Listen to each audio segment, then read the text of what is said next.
Respect. The Philadelphia Eagles are a team that just keeps giving and giving and giving. I mean, you could take one topic a day that people throw around all day in Philly, and it would go 10 hours, not just for the next 4 hours. Appreciate you pulling up here. Hit that like button. Super chats go to the top. Got the numbers in from the Super Bowl. A smidge down. You know why? Because of the two shitty teams. Seahawks, I told you, that's not a great football team. That's not a great team. Hey, that's a good-looking defense. No question. Defense travels. But to sit there and say that's a generational football team, it's not true. And the Patriots, well, they got a hall pass because of the Denver Broncos. I think it was 124.9 million people watched. 2% down from the Eagles and Chiefs from the year previous. Kendrick Lamar had a better halftime show too. He's still number one. I think Bad Bunny, I think that came in at 4. Okay? Right? So at least some good news from Schefter today on Lane Johnson returning for 26. Yes, I'm starting to buy it. I'm starting to believe it. Even with the new nobody coach, I'm starting to believe Lane Johnson will come back and be coached by a guy who had a shitty year last year with the Minnesota Vikings. Okay.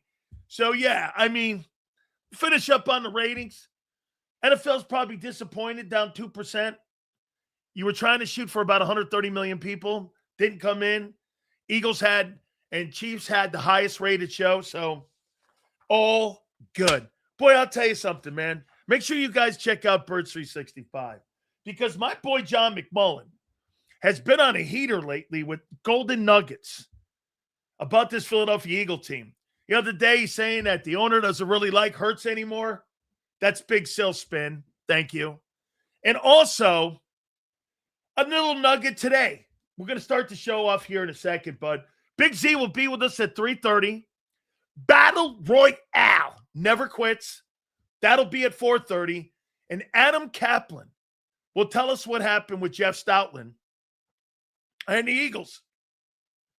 We will get an inside take on why Jeff Stoutland got up in the middle of the meeting with Nick Sirianni after he was told he was demoted and wouldn't be given back his run game opportunity.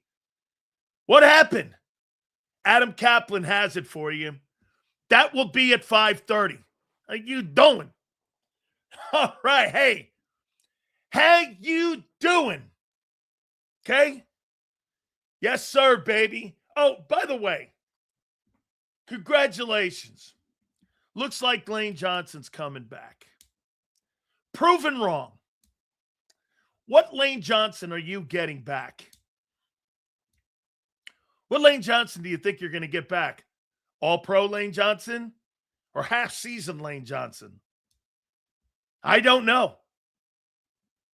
Okay? I'm not sitting here saying I don't know. Are you going to get in the tub, Johnson? Or are you going to get All-Pro Lane? Which Lane Johnson do you get back? Okay? Especially, this is probably his last year. What Lane Johnson will you get back? Will it be Lame Johnson or Lane Johnson? That's the key. So, John McMullen, I got to thank you. What a golden nugget this guy brought up today on Birds 365. He is hitting grand slams with some of these golden nuggets. This is why we have one of the best beat writers in town covering that football team. Kudos to John. So I happen to like Warren Sharp. I like the stuff that he says. I like the stuff that he posts. He's got no agenda at all. There's no agenda with Warren Sharp. So with all these changes, let me ask you something. We did this yesterday, and I'll add this little nugget. I'll add this nugget to the table here, all right? You ready? How many people believe that what they're going to do this year will be a big change or a small change? By the way, we're going to go over the draft. My sandbox dudes, we are almost 1,000% on people we look at in the upcoming drafts over the last 5 years. Grand slams on people we think will be my sandbox guys, about 5 or 6 dudes. My top 10 best players and the guys I think the Eagles should target. So we'll look at those here, upcoming here in a minute, okay? Still doing Battle Royale, 4:30, my friends. Hit that like button. All right. How many huge changes? Is it going to be a huge change? Or is it going to be a small change? On what level? 5, 10, 7?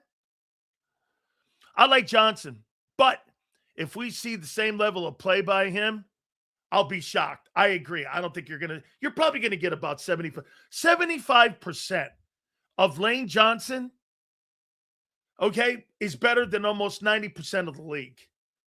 So if you get that guy, if you get that dude playing at that level, dude, you're going to have yourself a Pro Bowl type player.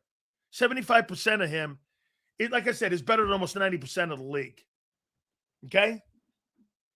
So intern Sirianni, you think 7. Okay? I hope Warren is an Eagles radar. Okay? I hope he's on the Eagle radar. We gotta draft Lane's replacement. Okay? Here we go. Massive changes on offense. Time to pay the rent. Like it. 7.25. This guy's breaking it down even crazy here. New video of Lane. He's back putting the work in. Looks like he slimmed down because of the foot. Okay? That could be great. All right, so here. I took a look at this number here, and I added one other caveat. You're not changing, man. Let's go here. So look at these numbers. Warren Sharp put out there under center dropbacks. And this is what they're going to try to do this year is under center. The Philadelphia Eagles were one of the worst teams in the league under center. And as for all the playoff teams, the Eagles were worse than Carolina with their quarterback under center. And if you're going to run a spread West Coast offense, you don't do it from freaking shotgun. Nobody runs a West Coast offense from shotgun unless you have an elite arm. They're the 30th worst football team in the league in quarterback dropbacks. Where are you going West Coast? Once again, another nugget that doesn't make sense in these changes. The only way this makes sense is if you're changing the quarterback. This makes no sense. Sills, they're saying, should we trust AJ? The real question, should we trust the organization? With the new spread offense, are they pushing Hurts out?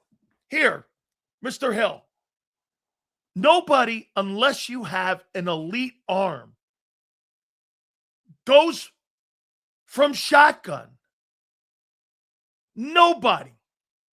Are they inventing a new offense?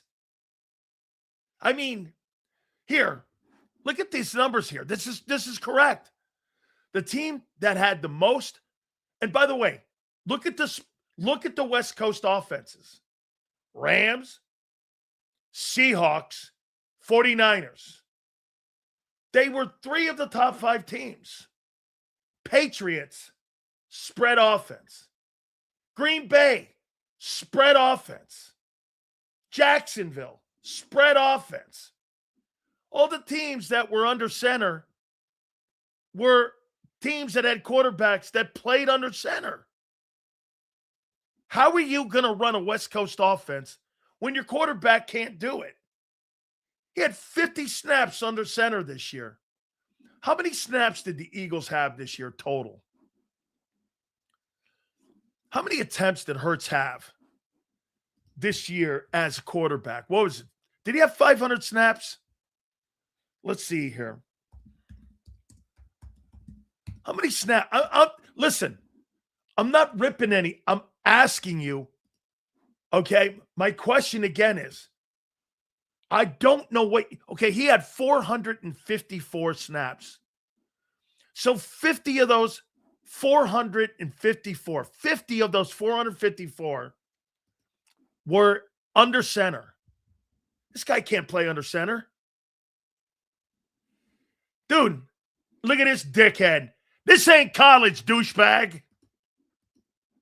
This is National Football League. Okay? 454. Like I said, I don't know what they're doing. Jalen is smart. What's that got to do with skill set? You can run a West Coast offense with Jalen. He's not really good at reading defenses when they're in action. West Coast, the read goes before the snap. That's right. Pre-snap reads. Correct. You're dead on. All the thing, dude, like I said, now look, I have to wait here on February 11th because I have to figure out what style, how are they going to West Coast this? I'm truly not getting what they're doing here. And again, get this, you know what I could say? You hired people that barely have been coaches. I have no idea what they're doing. All the things they want to do don't add up. When Vic leaves, will it affect our stars on defense like Coop and Q? They're prepared to play a unique style since their rookie year. Of course it'll matter. Seals, you think the Eagles struggle due to Stout not willing to help his guys transition for the offense? Hey, by the way, my friends, Stout not willing to coach with guys who are with no experience? We're going to find out from Adam Kaplan later on. Okay? We're going to find out. Okay, I mean, there's no doubt. Look at this guy here. Daniel Jones is a better fucking quarterback from the pocket than Hurts is. Bro, you're not very smart. Last comment for you for the rest of the day. You can go play with AJ or LJ or whatever the guy's name is. I meant Stout not willing to help the coach the run game under center. They're just winging it on the fly. Okay? Like I said, I want to read this one last time to you here. Okay? And you just tell me. Hear me? T-R-E-A-N of a West Coast. Be trading the one. Okay. This was sent to me by Mike Martz. I asked Martz about Jalen Hurts and being a West Coast quarterback. And Mike Martz sent me back this email. Sills, this year's draft, I could see it like 24 in reverse. The defensive guys go early, pushing the offensive guys down the board. You don't have the quarterbacks, though, in this draft coming up. You just don't, okay? Okay, folks, Mike Martz sent this to me about Jalen Hurts. A quarterback tailored for West Coast offense, WCO is what they call it, is characterized by high football intelligence. I believe Jalen's got high in football intelligence. Elite precision on short to intermediate routes. He has none of that. and an ability to operate precise timing and rhythm. He has none of that. Dan, unlike systems that rely on vertical passing, the WCL quarterback acts like a point guard. He's like Steph Curry on the field. Okay? Dan, using short, accurate passes to replace the run game and manage the clock. Do you understand? This is what Brady did. When you have a quarterback and your run game is struggling, you go to intermediate passing and short passing game. Hurts does none of that shit. He's none of that. Dan, football IQ and decision making. WCL quarterbacks must quickly read defenses. He does none of this. And is under center. Accuracy and anticipation. They must be able to throw with anticipation. He's never done this. Again, it's not really a rip on Jalen. We know this shit already. It's a rip on the coaching. Yeah, Jason, it's more on the coaching I'm going after, not going after Jalen.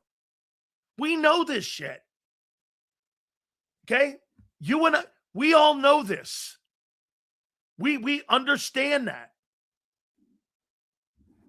Okay? That's not what I'm doing here.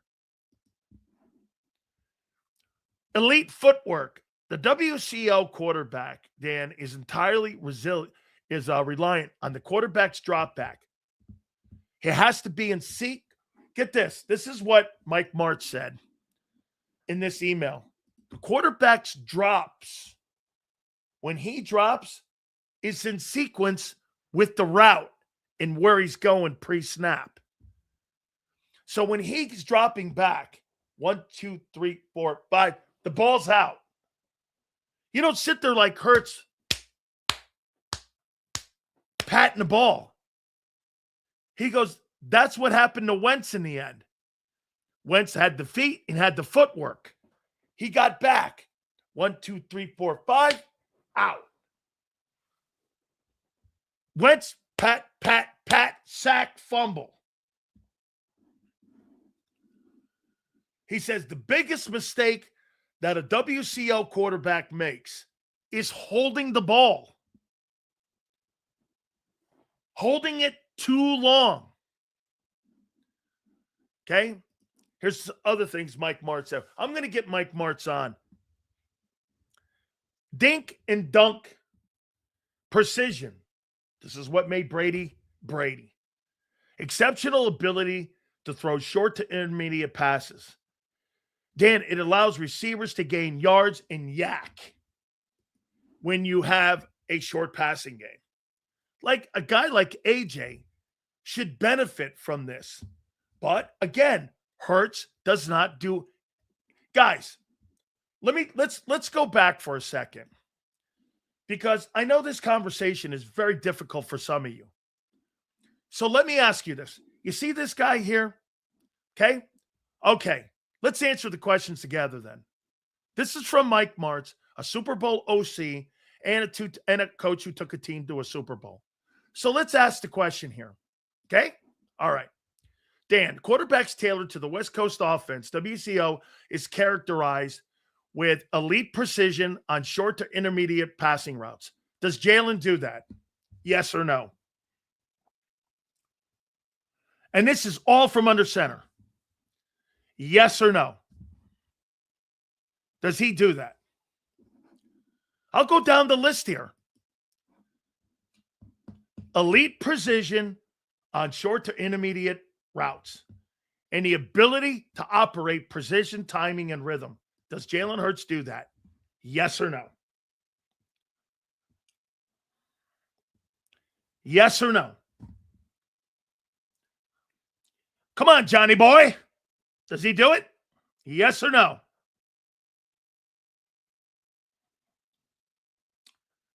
Does he? Occasionally, not often. So that's just the first line that Mike Martz sent me. Does he? Okay. No, he does not. Okay, here's the next one. Whatever, guy. Okay. WCO quarterbacks, Dan, must quickly read defenses and understand coverages to find the open receiver in a complex, often tough system to read. Does Hurts do that? Yes or no?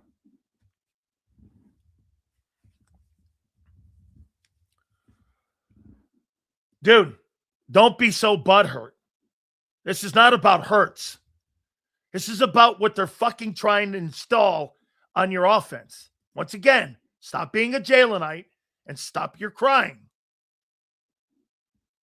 Okay? WCL quarterbacks, Dan, must quickly read defenses and understand coverages to find the wide open receiver in a complex and tough defense to read. Does he do any of that? Does he read defenses? I say no. Okay, so there's 2 down. This is all under center. Okay? Again, this is not about Jalen. It's about what they're attempting to do with Jalen. I see why you're confused now, Seals. You don't think the quarterback can do it, and that's okay. However, 1,000% disagree. Hold on here. Marshall, why don't you enhance the quarterback's skill? I'm not ripping Jalen here. I'm ripping the coaches in their direction. People are getting butthurt in here, as I thought you would, because you think this is an indictment on him. You can't indict Hurts. Why? 2 Super Bowl appearances, a win, and an MVP. How the fuck can you indict that? You can't. I'm indicting the coaches. Okay? I'm indicting them.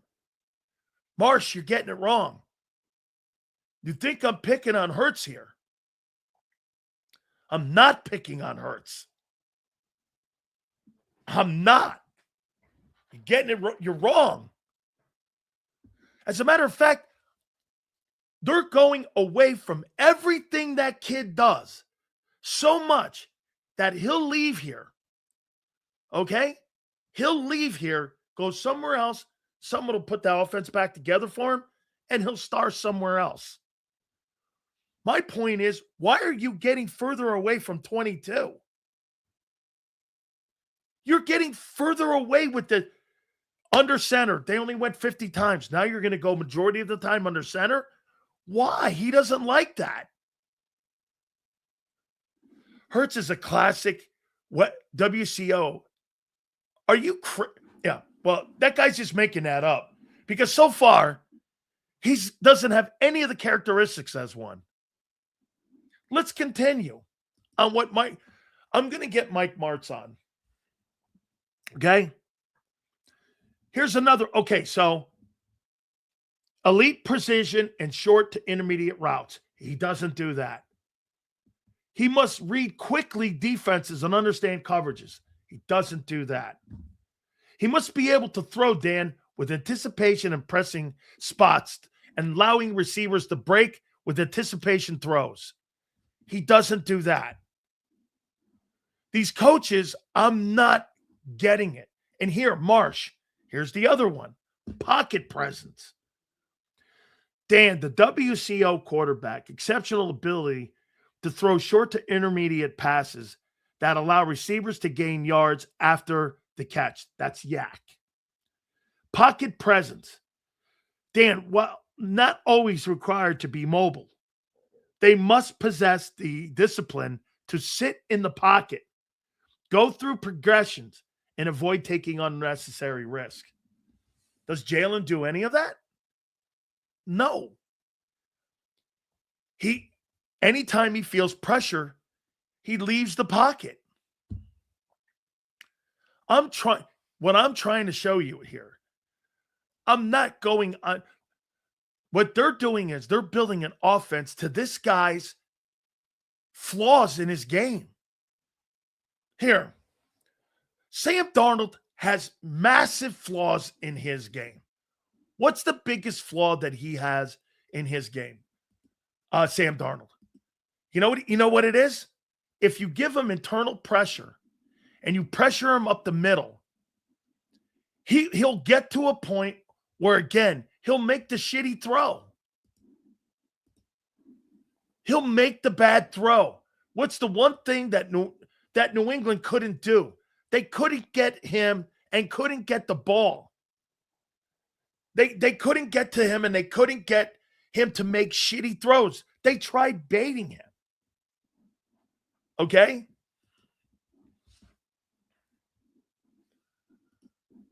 Sills, Hurts's numbers in 24, 0 to 9, 87%. Yeah, but where were they? They weren't in the middle of the field. They were on the numbers and predictable. Okay, you think they've never had a short passing game like a screen check down game. Here, look at this. Just stop, Sills. You and guys like Mike Martz know squat, but you know more. I won't even continue to read. The front office knows this is a way to trade Hurts in 27. If we sign McKee, dude, McKee's not the answer. I don't know that yet.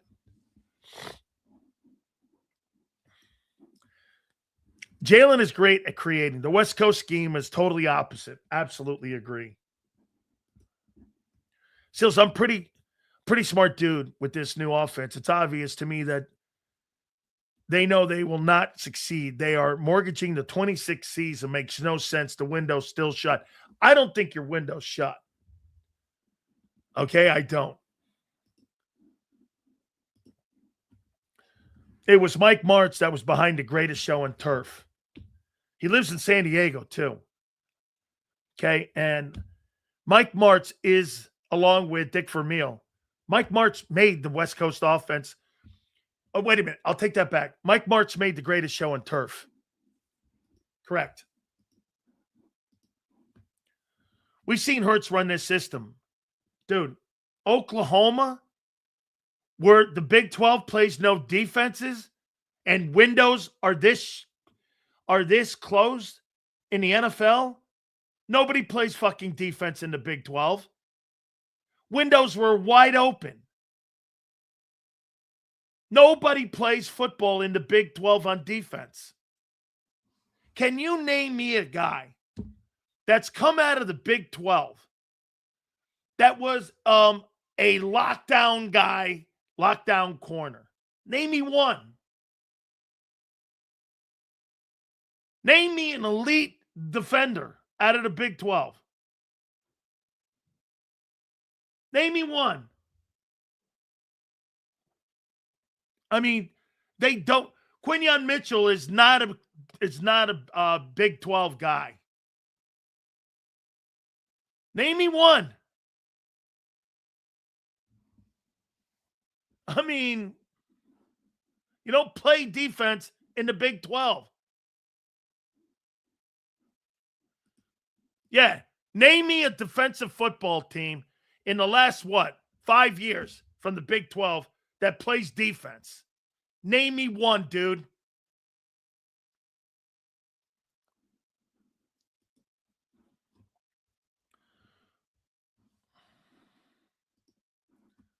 Seals, did Walsh get the WCO from Paul? No. Bill Walsh made it. Paul Brown stole it. Correct. Really. Correct. You really don't know till you see it. He did air raid at Oklahoma, which isn't WC.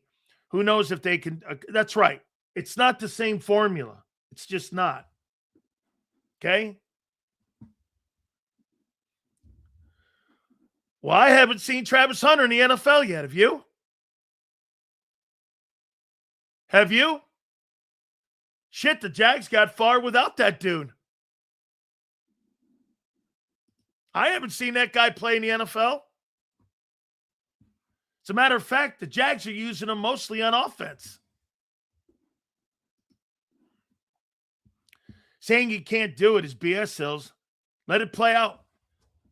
Well, wait a minute. If he could do it, why haven't they done it then, Marsh? So you're telling me you think Jalen, wait a minute, Marsh, I'm going to ask you these questions.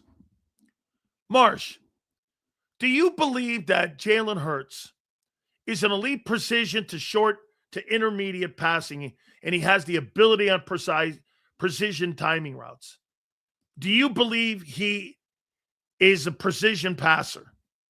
Yes or no? Here, I'm going to write this down, Marsh. Let's see what Marsh says. Let's go by him. He's a big Jalenite. You think he's a precision passer? Yes or no? And what you've seen in 6 years.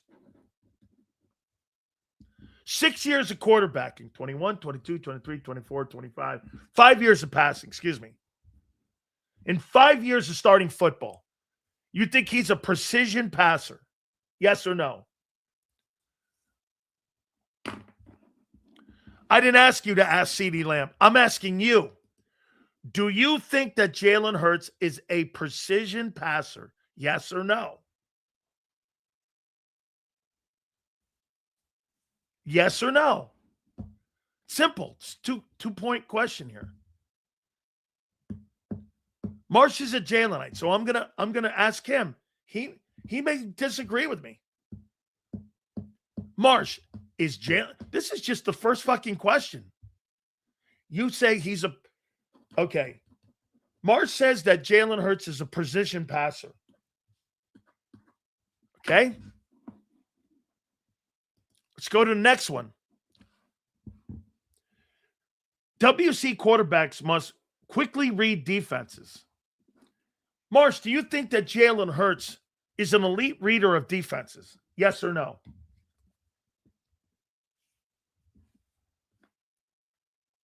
Precision and elite reader of defenses. Marsh, do you think he's an elite guy reading defenses? Marsh, by the way, I love this guy. So I'm not picking on him. I just want to see, again,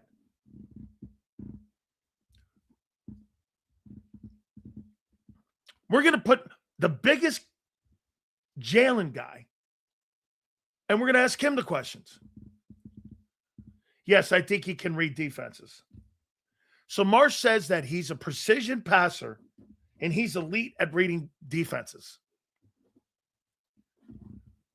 By the way, I completely disagree with that. He's awful at all those skill sets, but this is Marsh. Marsh, do you think, Dan, WCL quarterbacks reliant on drop back steps being in sync with the receiver's routes are usually masters with footwork and 3 to 5 and 7-step drops?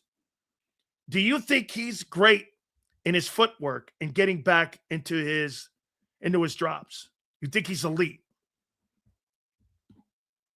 Elite footwork as a passer? Yes or no?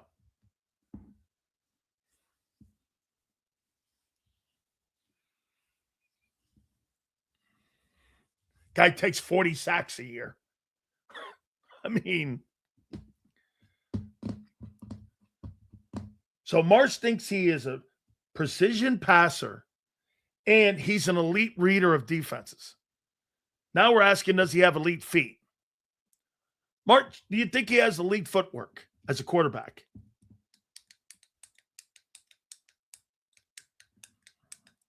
Hey, I'm just giving you the characteristics of a West Coast offense and a West Coast quarterback.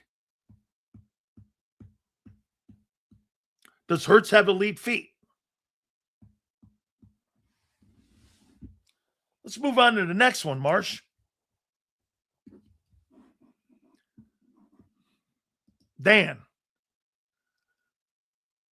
Pocket presence. While not always required to be mobile, they must possess the discipline to stay in the pocket and go through progressions.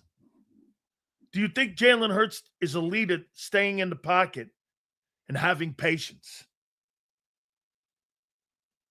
Yes or no? This is what you're going to.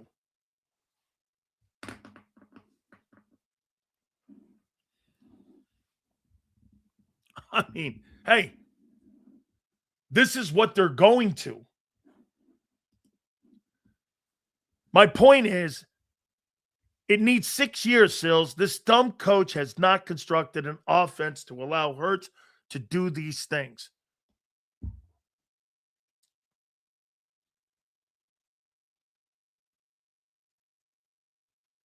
Okay. I agree. Why is that, Marsh? Because Sirianni can't coach this guy. He can't coach this style of player. He's getting completely away from that. I think they're going to eventually bench Hurts because Sirianni's ass is going to be on the line with this bullshit. You should be building an offense the way they're building an offense for Daniel Jones. Marsh, they should be building the offense how Daniel Jones's offense is being built. Not this bullshit. They're ruining the kid. Now, here, they're not ruining him. They're not ruining him. Because you know why? The resume is too good. But if you have deficiencies and you're starting to get older on defense, this is why Hurts, his window was never a big one. Why?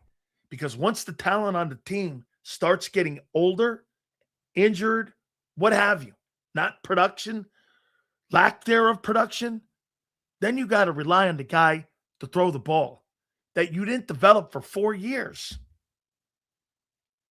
2022, 22, 23, 24, 25 is 4 years ago. 4 years ago. I mean, they've gotten every single year away from that 22 guy. When he was elite, I said it. Marsh, after the 22 season, the guy deserved the $250,000 or $250 million. He completely, get this, team-wise, yeah. But when you had to rely on the guy you didn't develop, he couldn't even beat the Niner team. They did him no favors. Kellen Moore was an awful offensive coordinator for Jalen Hurts. Terrible. He did nothing to better him as a player. They went to a run game. And they fucking just stopped developing him. 2,900 passing yards, 18 touchdowns. It's ridiculous.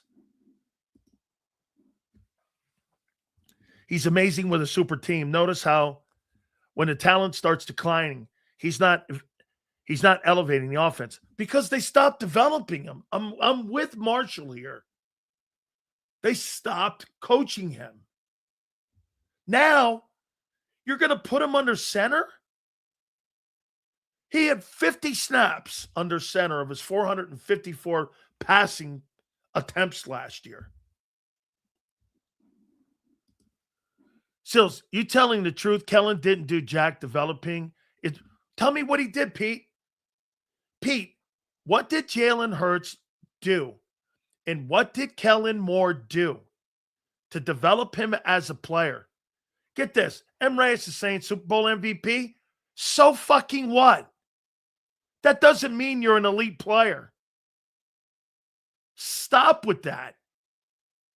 It's a tremendous accomplishment. It's 60 minutes of football. It's not 6 months of carrying your team. The guy who carried the team in 24 for 6 months was Barkley. Look at the numbers. Pete, what did Kellen Moore do to make Hurts a better player in the pocket?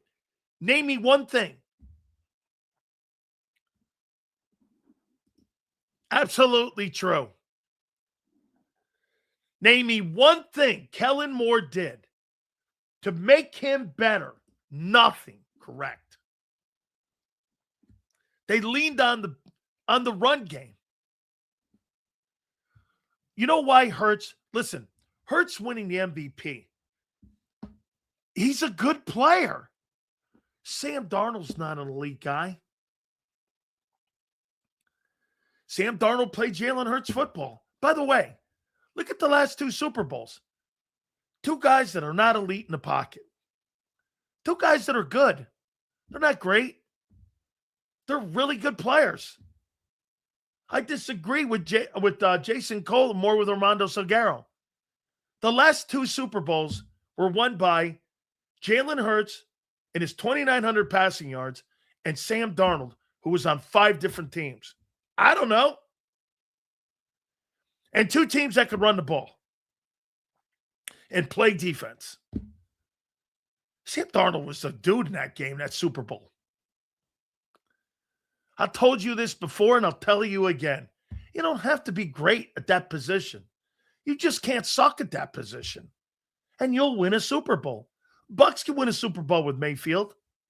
If you can win a Super Bowl with Sam Darnold, you can win a Super Bowl with fucking anybody.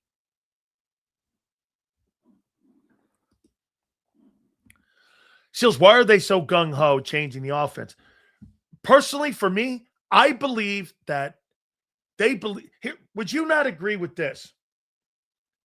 Okay? Hold on for a second. What do you mean Jalen Hurts conveniently missed 4 games? Do you actually, your passing offense was 28th. Brock Purdy missed 9 games. And the Niners were 4th in passing.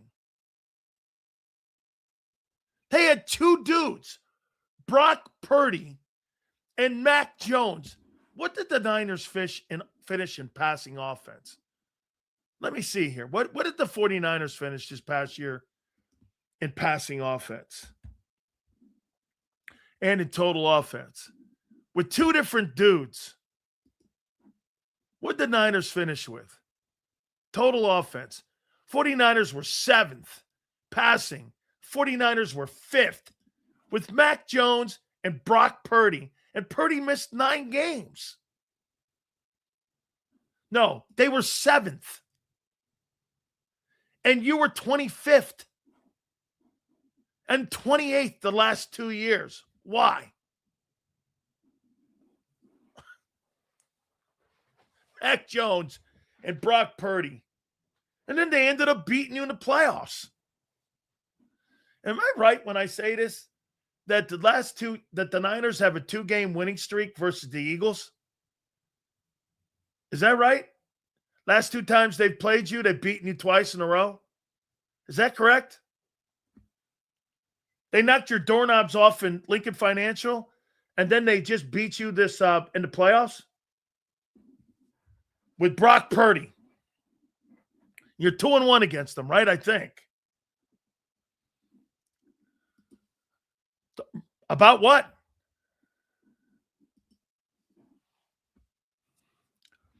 I'm talking about when you mentioned the 2,900 yards. As if that was a 17-game play. Okay, let's just say this then. You had another what? 300 yards? 400 yards? You were running the ball 38 times a game. 3,200 yards, 3,300 yards? Okay. Sure.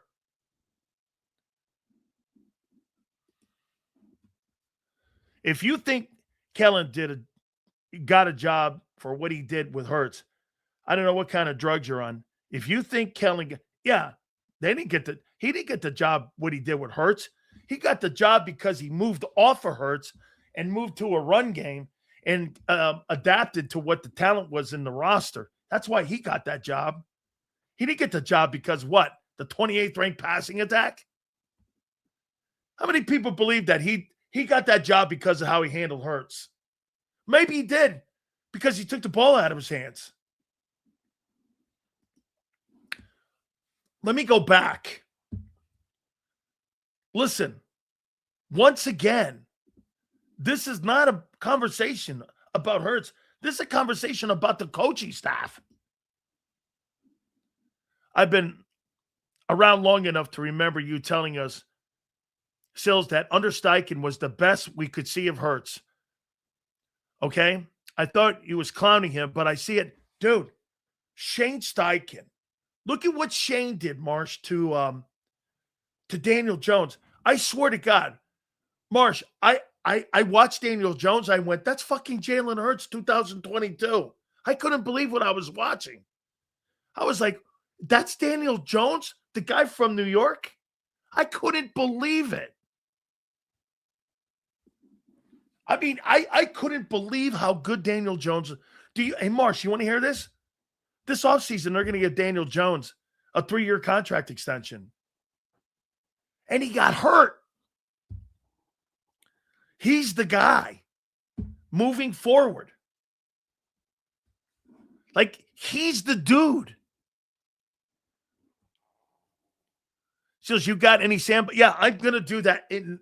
Kyle, I'm going to do that here in a minute. Okay? Promise. I don't trust Sills' opinion on evaluating quarterbacks.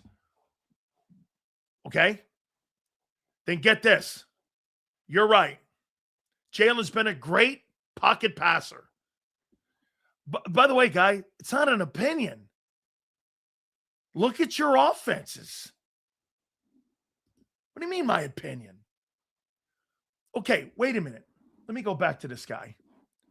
Well, then why are they firing their entire offensive coaching staff?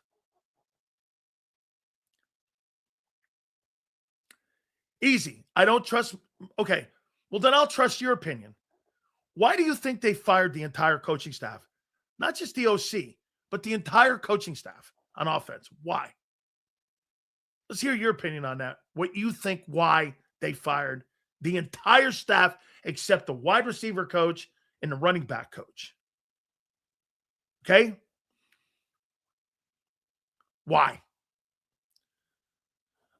Adapt to what? They couldn't adapt to what? What couldn't they adapt to? They haven't done anything yet. And the guys you hire have no experience at all at what they're going to do. It's the way the defense was playing them. Okay. Hey, Kibo, who's the most experienced coach, in your opinion, on the Philadelphia Eagles on offense when it comes to running a spread offense?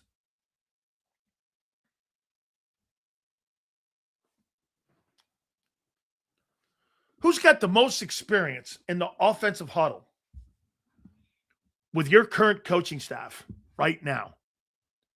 Sills, what can we expect this season with the coaching staff basically coaching away from the quarterback skill set? There you go.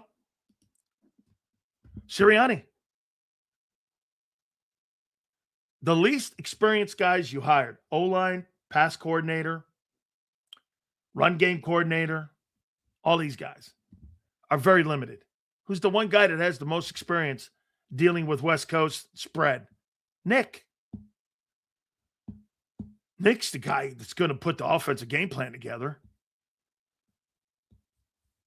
This new OC you hired, he's going to call the plays like Brian Johnson did. This is Nick's show.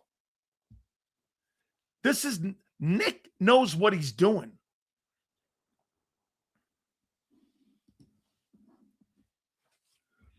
No, just what we need, a running back that can catch the ball too, getting out on the entire. Hey, Adino, Saquon Barkley is not a running back that fits what you're going to do. We said this yesterday. He doesn't fit. I got the Eagles to take a step back with new changes And if AJ leaves, game over for the Eagles. I agree with you.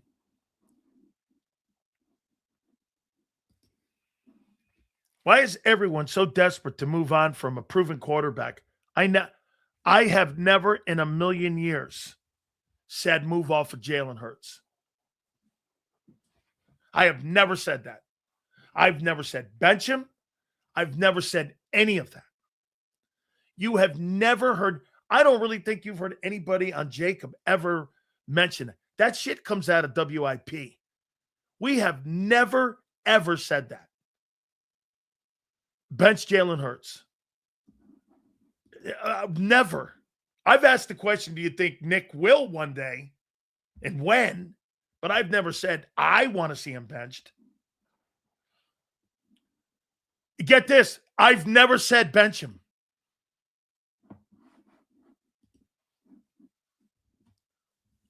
Sills, explain to me, with this team's aging, why would an organization do a total rebuild of the offense? I can't put my finger on it. Please help me understand. They believe that offense has gone as far as it could go. Okay? Still, so nobody we have on offense fits the new scheme. I'll tell you right now. I'll tell you right now who I think fits on offense.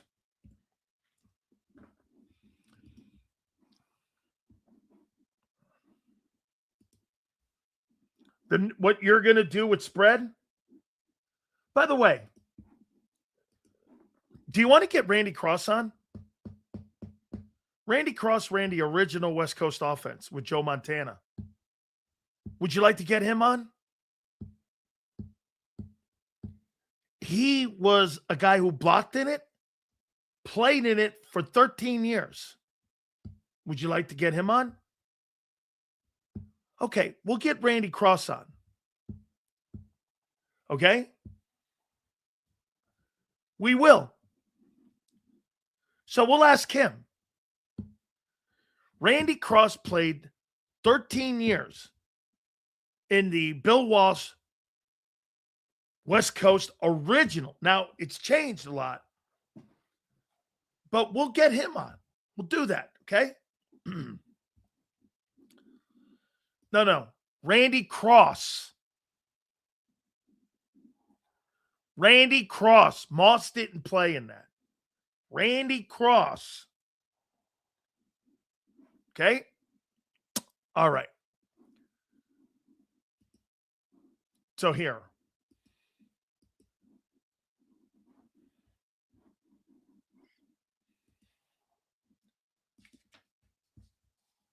Yeah, okay. Saquon Barkley. Oh, yes, right. Here it is. Here's the guys that fit in the West Coast offense. Devontae Smith, Jahan Dotson, Dallas Goedert, Mulata, Steen, probably it. Those are the guys I would say.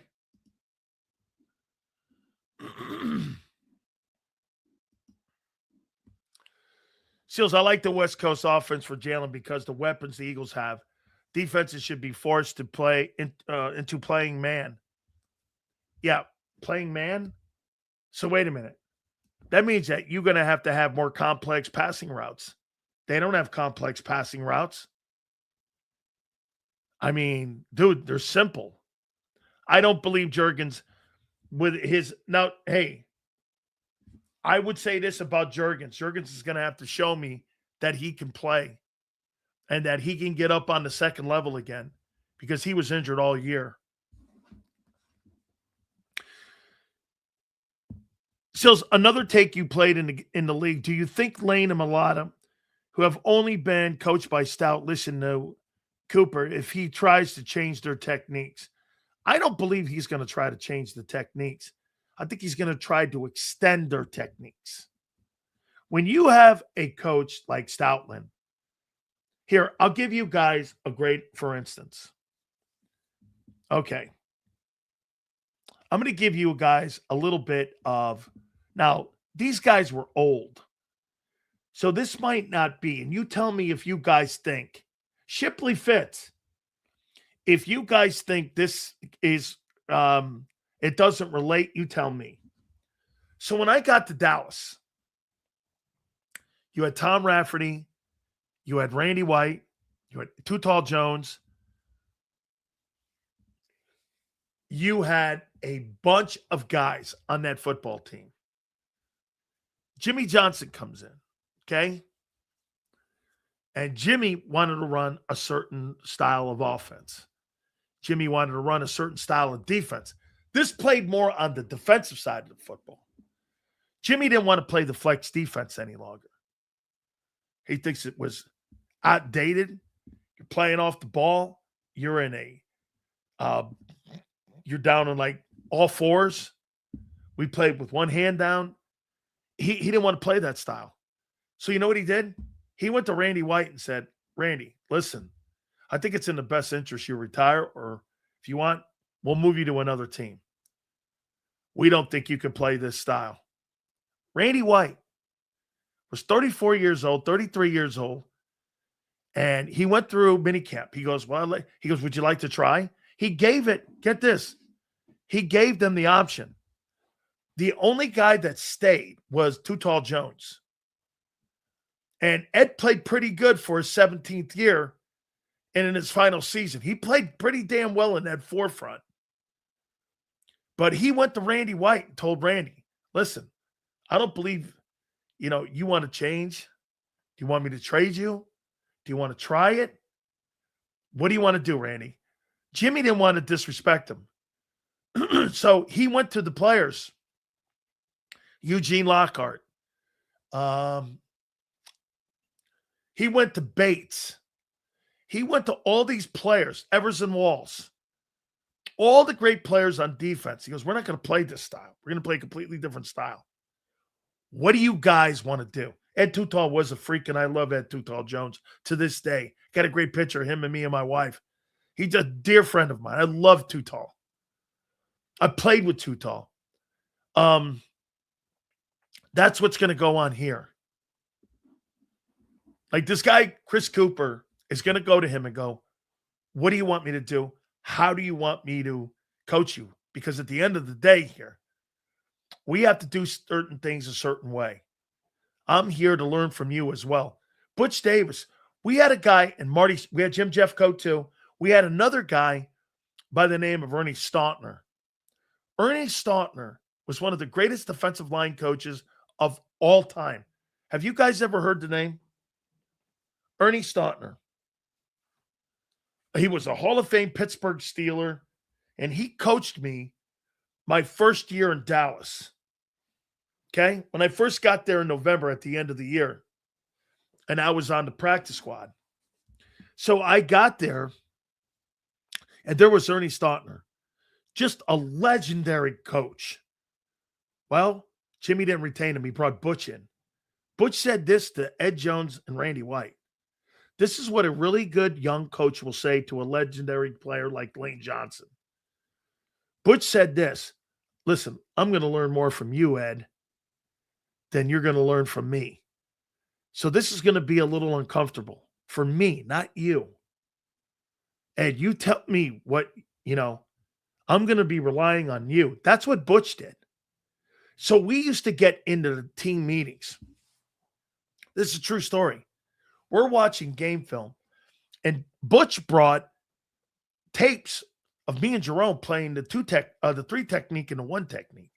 It was crazy. I'm watching myself, Randy White, Ed Jones. I can't remember the other guys that were in there. They were legendary D-line guys I grew up idolizing. Okay? What gets you hired as an assistant coach? How convincing are you in interviews or your resume? It's both. It's both. It's the interview and your resume. It is. And let me tell you, my wife knows the story. I'm sitting in these meetings with Too Tall here and Randy White right here. And I'm watching, and they're watching me play in college because Butch brought what they wanted us to look like in technique. Ed Too Tall Jones goes just like this one day in practice. Butch is in the middle of us, and Ed goes, I'm trying to do the thing Sileo's doing right there by playing that outside shoulder the way he did.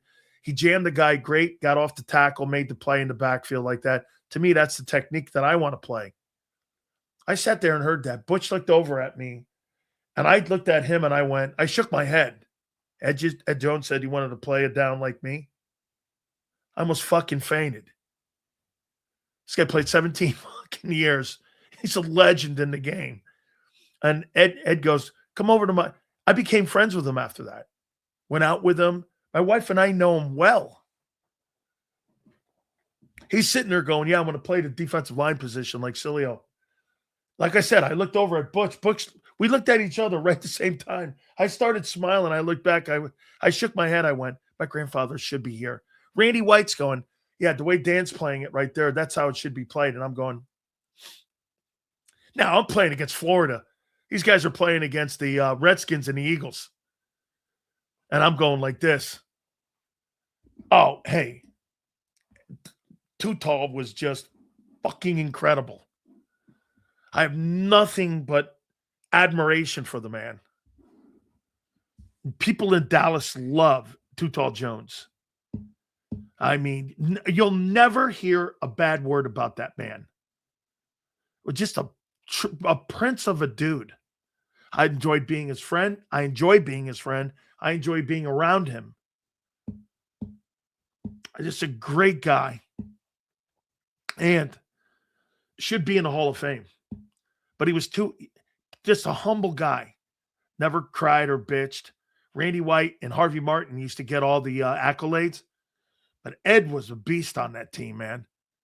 I saw him at 36 years old, 37 years old playing and beating guys up that were 25 years old.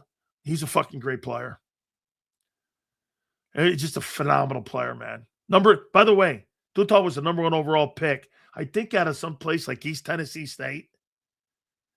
He was just an insane football player. We don't need maulers that's right. Hey, Marsh, do you remember that offensive line? It's a great take. Marsh knows what he's talking about.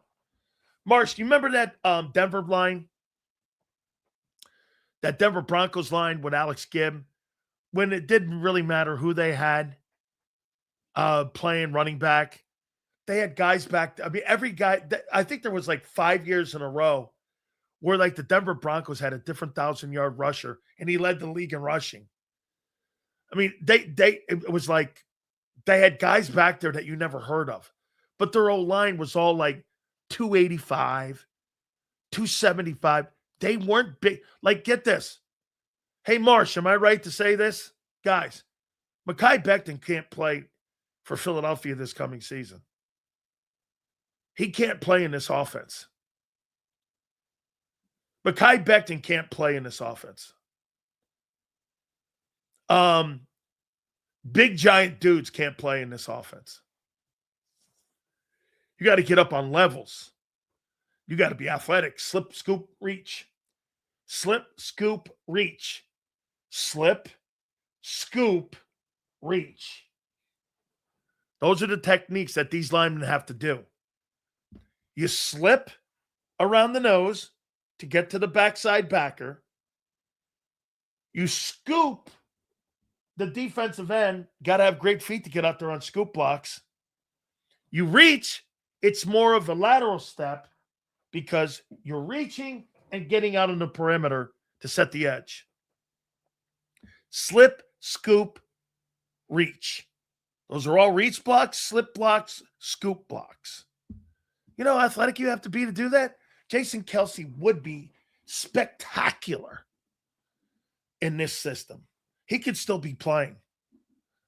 This fits Jason Kelsey. Mulata's going to be good in it. Yes. Jordan Mulata, I'll tell you what. If it were me, now, they'll never do this. But Mulata playing left guard or right guard, Might help your run game. Now, okay, you're going to lose one of your tackles, right? So are you going to run the reach plays? Are you going to run them wide, them wide stretch plays? Who's your back? Barkley? Okay. So again, these guys are more athletic. Okay, Jordan is athletic to do anything. Yeah, to put him at guard. You could probably play him at center. Shit, you could probably play Jordan Malott at halfback.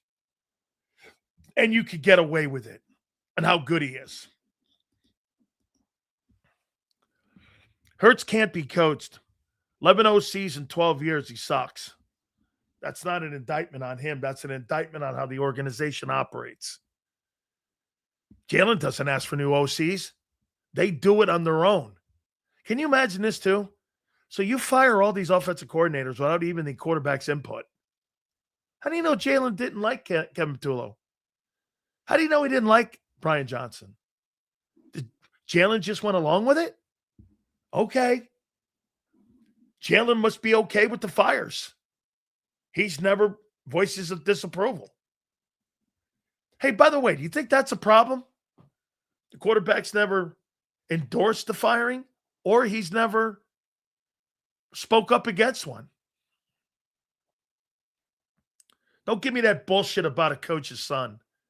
Everybody's got an opinion if they think it's getting out of hand. And especially if it's affecting the way people see him and also how they look at him. Give me that bullshit about his coach's dad shit. That is irrelevant. Okay? Well, he's, fuck that. Who cares? This is pro ball here. Everyone's got an opinion on bullshit. AJ's got an opinion.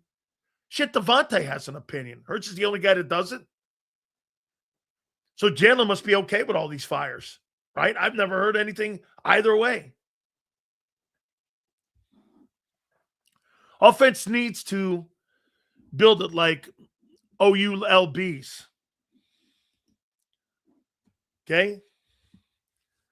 They can move Juergens back to guard to protect that back in this scheme, especially if Kendall or Lampkins comes on. Lampkins fits the scheme well, bowling ball athlete. That could be, the guys that they have for the backups.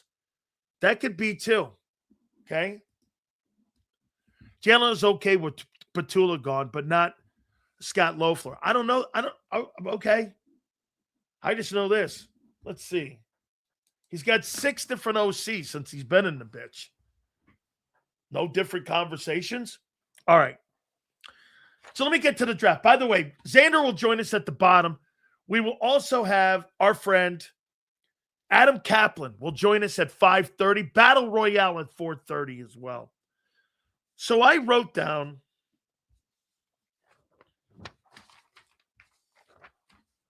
the 10 best football players in this draft. I also wrote down the Eagles 6. These are 6 dudes that I think in the first round, okay, that could be in that position at 23. Okay?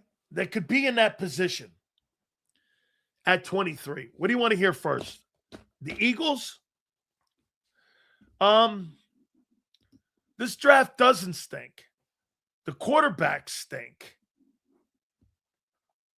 And that's what's jading your opinion on it. Okay? You guys are wrong. There's good-looking football players in here. Now, how many first-rounders are there?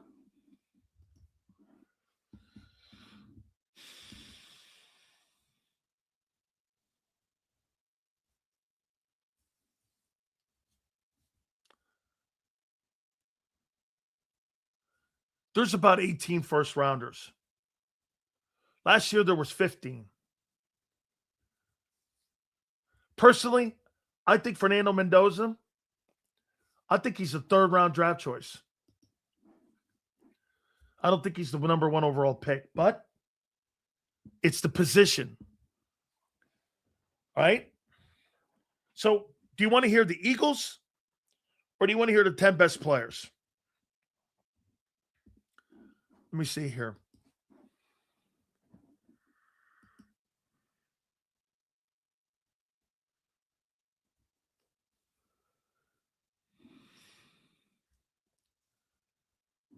This is great. Bledsoe sent me some stuff on the players. All right. So here, this is really good. I got some. Bledsoe sent me some information. It's a scouting service that professional NFL teams. Here, let me give you the exact number on how many people. Let me see here. I'm gonna ask a friend for a second here. Hang on. How many NFL teams use Bledsoe? How many NFL, John? How many NFL teams use Bledsoe?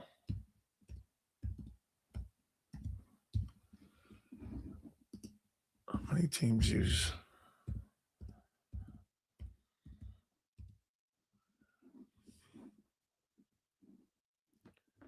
Okay.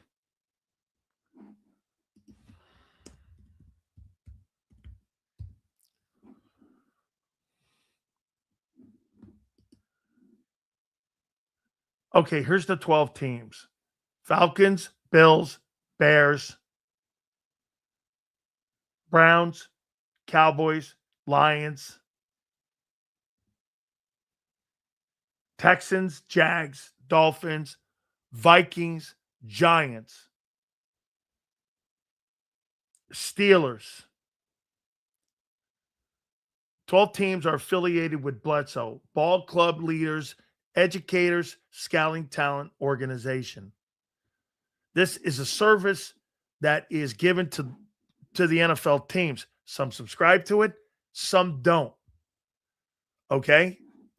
So what some teams will do is they'll take the report and then, of course, they want to do their own work. Okay? So here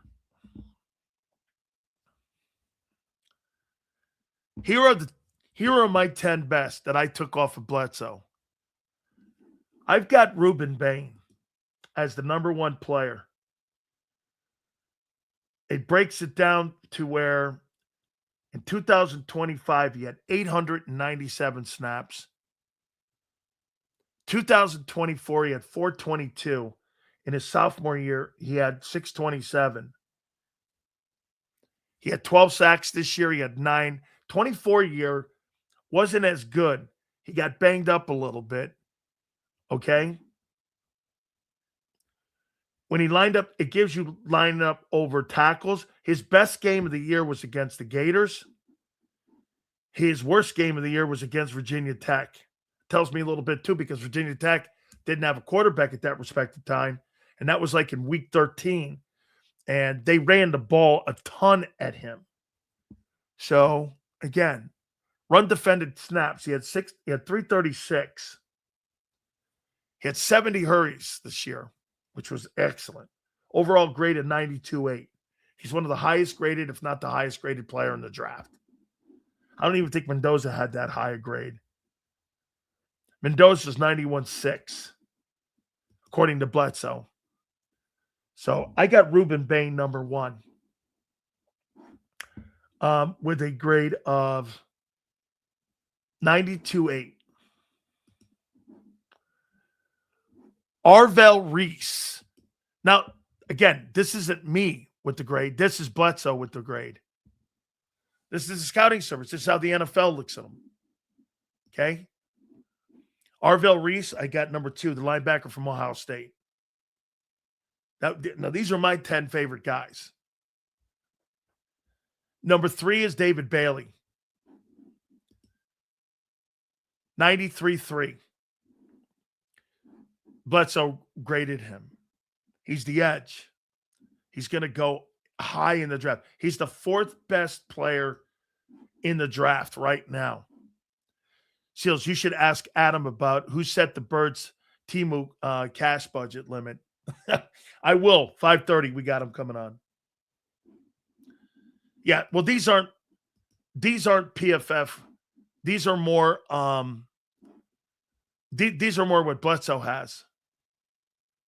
So I've got Ruben Bain 1. I've got Arvell Reese, linebacker, Ohio State 2. David Bailey 3, edge, Texas Tech. I've got Caleb Williams at 4, These are my 10 best. Fernando Mendoza is not one of the 10 best players in this draft. I've got Jeremiah Love at number 5. Running back, Notre Dame. Carnell Tate, wide receiver, Ohio State. I got him 6th. Sonny Styles, linebacker. I got him 7th. Micaiah Lemon, wide receiver, USC. I got 8th. 9, I've got Mansour Delane, cornerback, LSU. 9. And 10, I've got Francis Magala, offensive tackle, Miami. Miami's got 2 dudes. Ohio State's got 1, 2. Ohio State's got 1, 2, 3, 4 dudes in the top 10. Okay? Love is not the number 1 player in the country. Why? Because he played at Notre Dame? Well, you'll find out. Hey, the draft tells you who the best players are in the draft, except for the quarterbacks. Okay? Not those All-American teams. Nobody gives a shit about those All-American teams come April. So, Bain, Reese, Bailey, Downs, Love, Tate, Styles, Lemon, Delane, and McGowan. Those are my top 10 players in this draft. Those are my guys, my 10 dudes that I would say that are my sandbox guys that are going to be people this year. We've been pretty good the last couple of years on this show. I saw him.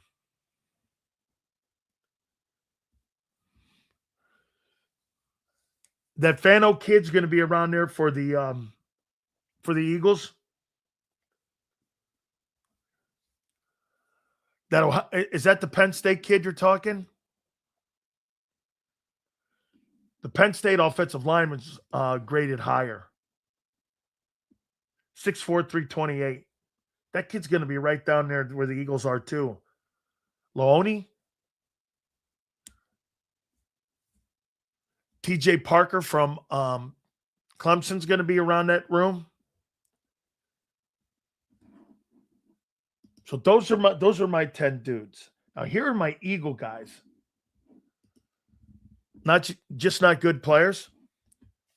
Dude, nobody thought that Cooper DeJean was good. He won the 2nd round. I mean, nobody thought Milton Williams was good in the 3rd round. Nobody thought Jalix Hunt was going to be all that. He went in the 3rd round. I think you're looking at it wrong. You laying on good players, doesn't matter where you're drafted. Finding the good players. Tyler Steen, you may not like Tyler Steen. He was a 3rd round draft choice and he's starting. The objective is to find starters, not all pros. That's a cherry on top. You're looking for dudes to start.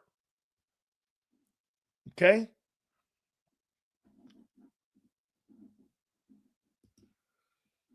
I mean, yeah, I never saw tape on him. You never really know with draft. Yeah, no, that's correct. He got it. Hey, listen, I don't give a shit about the combines coming up in 11 days. I'm not looking for gym rats. That's a given. You got to love to work out. I'm looking for football players. Do you know all those drills that they'll do at the NFL combines?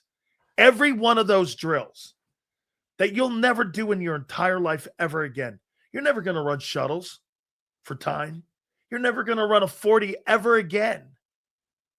You're never going to jump a vertical jump ever again. You're never going to run intermediate 20-yard sprints unless you're training. You're not going to, when you show up to training camp, you think they do that shit? They do a conditioning test. Can you run a mile and a half in 12 minutes or 16 110s? That's the only test they give you. They may do a bench press test. They may do some shit like that, some strength tests. They may not even do that. I don't know if they do that anymore. I remember this. When I showed up for training camp, how many training camps did I show up for? Let's see. 2 with the Cowboys. Oh, excuse me. 2 with the Bucks. 1 with the Cowboys. The Lions. The Lions. What else?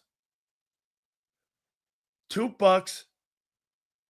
2 Bucks, Lions, Cowboys. I did one for the World League. I did one for the Arena League. So I did about 6 training camps. You don't fucking do that shit when you show up at training camps. They give you a conditioning test. I did the mile and a half in 12 minutes. I couldn't do the 16 110s to save my life. I think the most I ever did was 14. The 16 110s, that's Jimmy's test. You've got to run 110 yards. You get 19-second breaks. You got to do it in 19 seconds too. You get 19-second breaks. Then you got to run again. And the position guys had to run it in 17 seconds and got 17-second breaks. I don't ever remember people making it. And that includes the skilled guys. They barely made those. Michael made them. I don't think I ever made them. And I ran those for Jimmy 1, 2, 3, 4 times I ran those. Never made it. Sills, tell these fools in the chat that training camp was brutal compared to today. I went through 3-a-days. Full contact, no time. Yeah, my training camp with Ray Perkins was this. We'd get up in the morning and we would go to training camp. We would eat in the morning and then get this. We'd practice for 2.5 hours in the Tampa heat. And if we were in 3-a-days, they had a giant tent out in the middle of the field. They had giant fans. You took your shoulder pads off. You would have watermelon. You would have oranges. You would have all kinds of citrus stuff, water. And you slept there for an hour and a half, 2 hours. Then you put your pads on and you'd go back on the field, sleeping under that tent and practice for another 2.5 hours. Then you would come back for dinner. Then if you had then we'd have the night practice at 6:30 and we'd go up for another 2.5 hours for 3 months. We did that for 3 months. Used to play 6 games in preseason football. Game?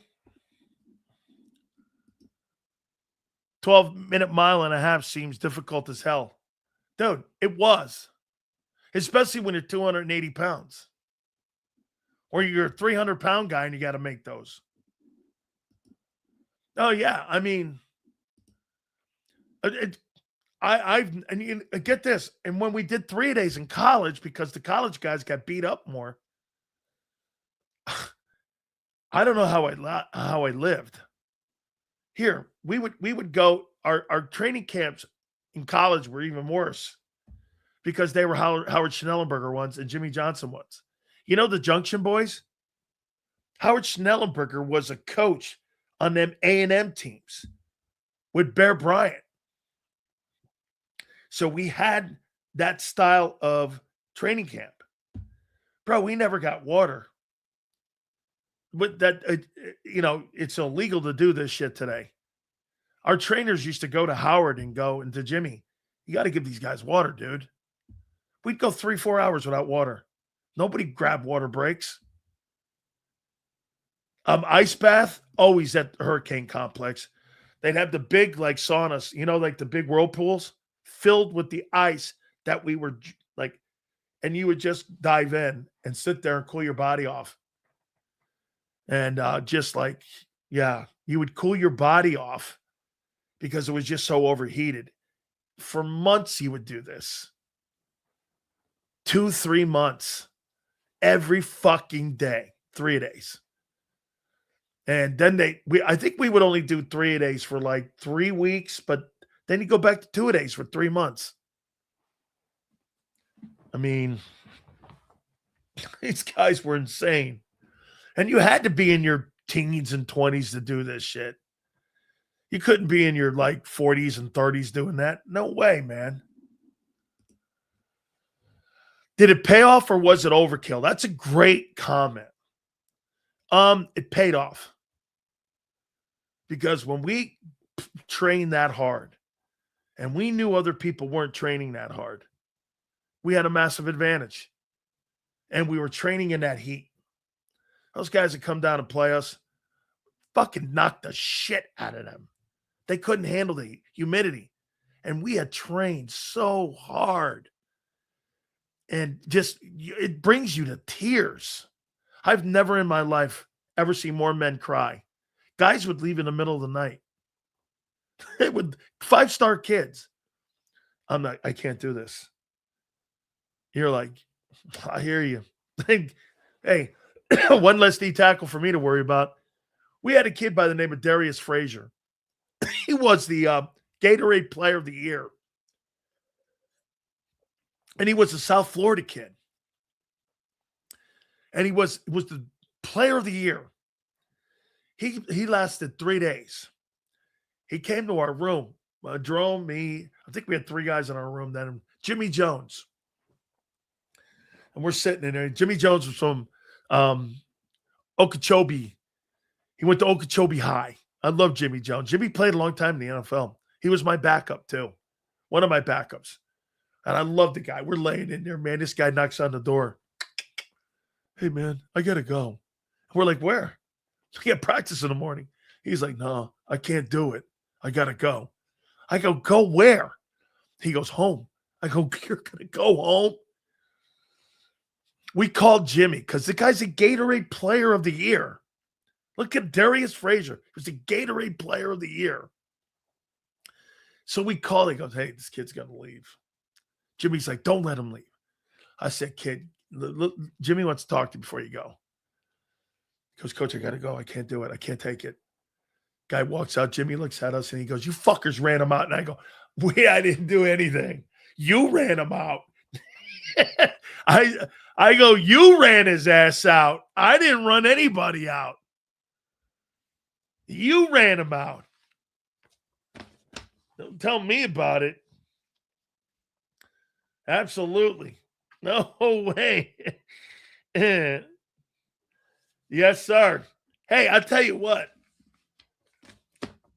So let me get this one number up here before I big Big Z up. There's some nuggets that I'm starting to get off that Birds 365. You guys are sitting there saying we're going to run a spread-ass offense. We're going to look like the Rams. You're going to throw that football around the yard like this. I said, all right. So Warren Sharp comes out. Who was the teams that sucked the worst under center? That would be the Eagles. They're the 3rd worst team in the league with taking snaps under center. You should see all these stars. Rams, Bears, Seahawks, Niners, Bills, Patriots, Packers, Texans, Jags, all the playoff teams, all under center. And they're the Eagles way down the list. Hang on here. You mean the Carolina Panthers? So wait a minute. Bryce Young was better under center than Hurts. Yeah. Sandra ain't going to fight that one because that's one of his boys. How you doing? Without further ado. All right. I want to know what these people are doing here. Okay? I really do. I want to know what they're doing here. Without further ado, we bring our friend in, Big Z, Xander Krause. He joins us now. How you doing, brother? What's up, Sills? How you doing, brother? I am doing. You tell me, Z. Is my internet good today or what? Oh, you look fabulous, kid. I look dynamite. You look dynamite right now. Thank you, You bro. ready to roll there? All right, good to know. Thank you, my friend. All right. Your Eagles are 30th in under center quarterback snaps. And one of the parameters on being able to run a spread is you got to be under center pretty much for if you're going to run it. Yeah. How come every day, Xander, all kidding aside, how come every day we come up with all the things that we're talking about, that the changes that you guys want to make, and yet nothing fits? Help me understand this and where we're going. Like, look, I'm wondering what levels are going to be, how much we talked yesterday about. Is it going to be 60%, 20%? Tell me what we're doing here. I'm still not getting what we're doing. Sills, I think it's a very fair question, and I don't think it has anything to do with being a hater. I think it's fair to look at this football team and say, are they sure they want to play like teams that are built completely different? I mean, I think it's a fair question. That stat about under center is not great, and I'll tell you what. I'm going to tell you something now that you're going to latch on to.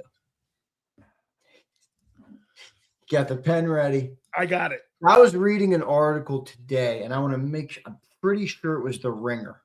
Okay. Eagles are on the precipice of a reset, is what they basically argued. Now, I want to give you a key stat from that piece.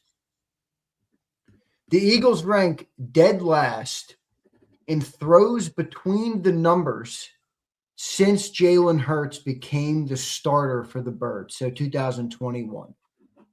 903 total. It's over 100 fewer than the next closest. They're 32nd in the NFL in throws between the numbers.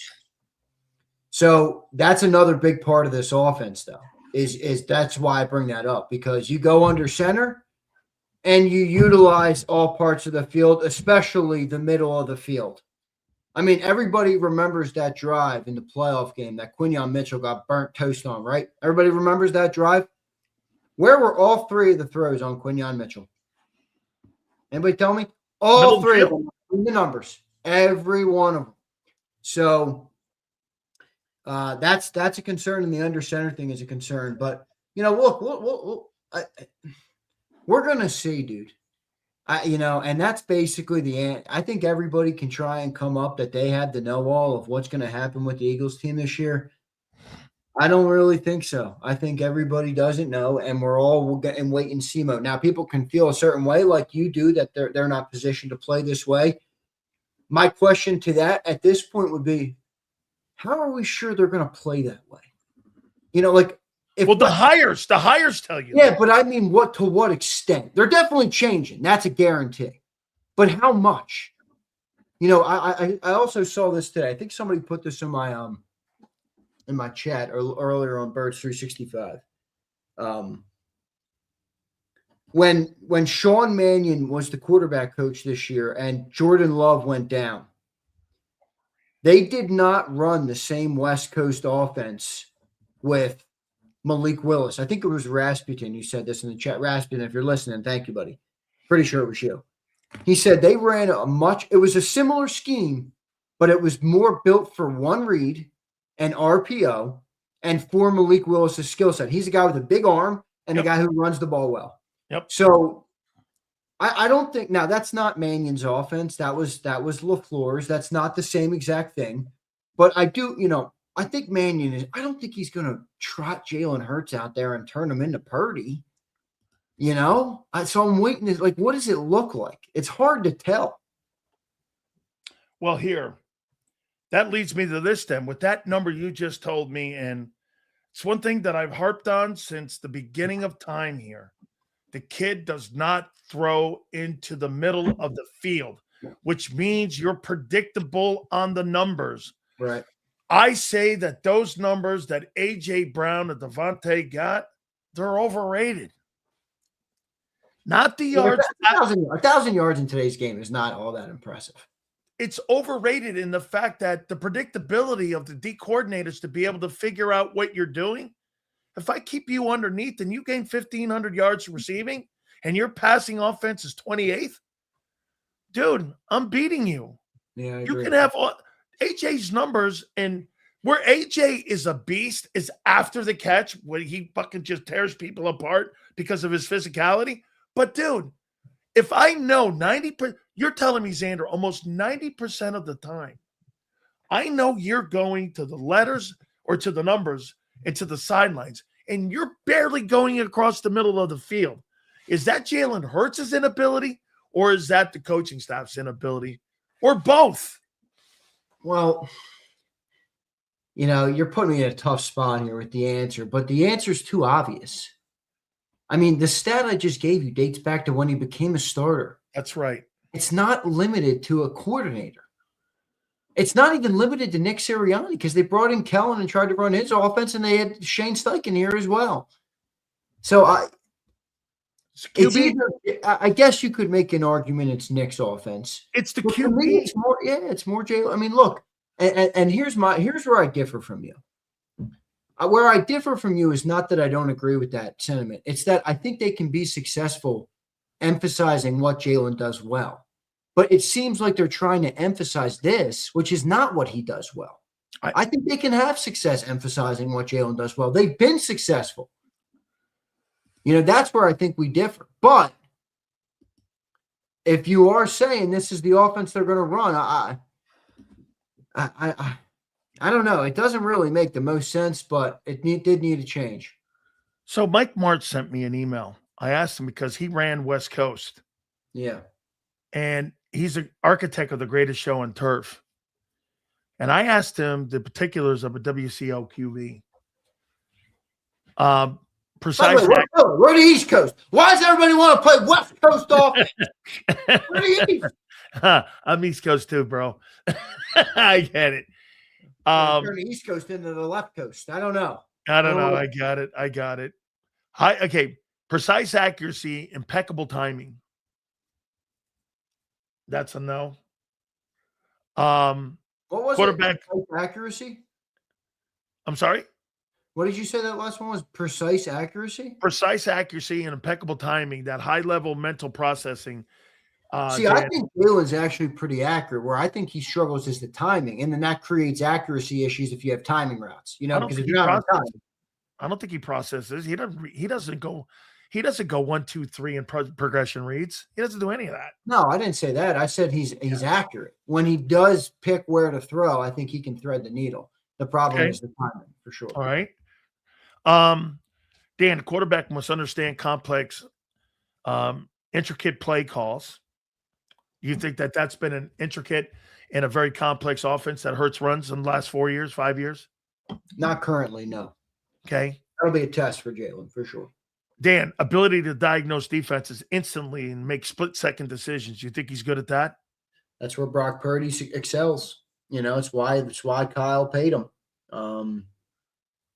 I can't say that's been Jalen's strong suit. No, that's not. But it's hard to tell. I mean, I think, when we had Kelsey early in his career, he didn't have to do it as much. And then he's taken on more of that.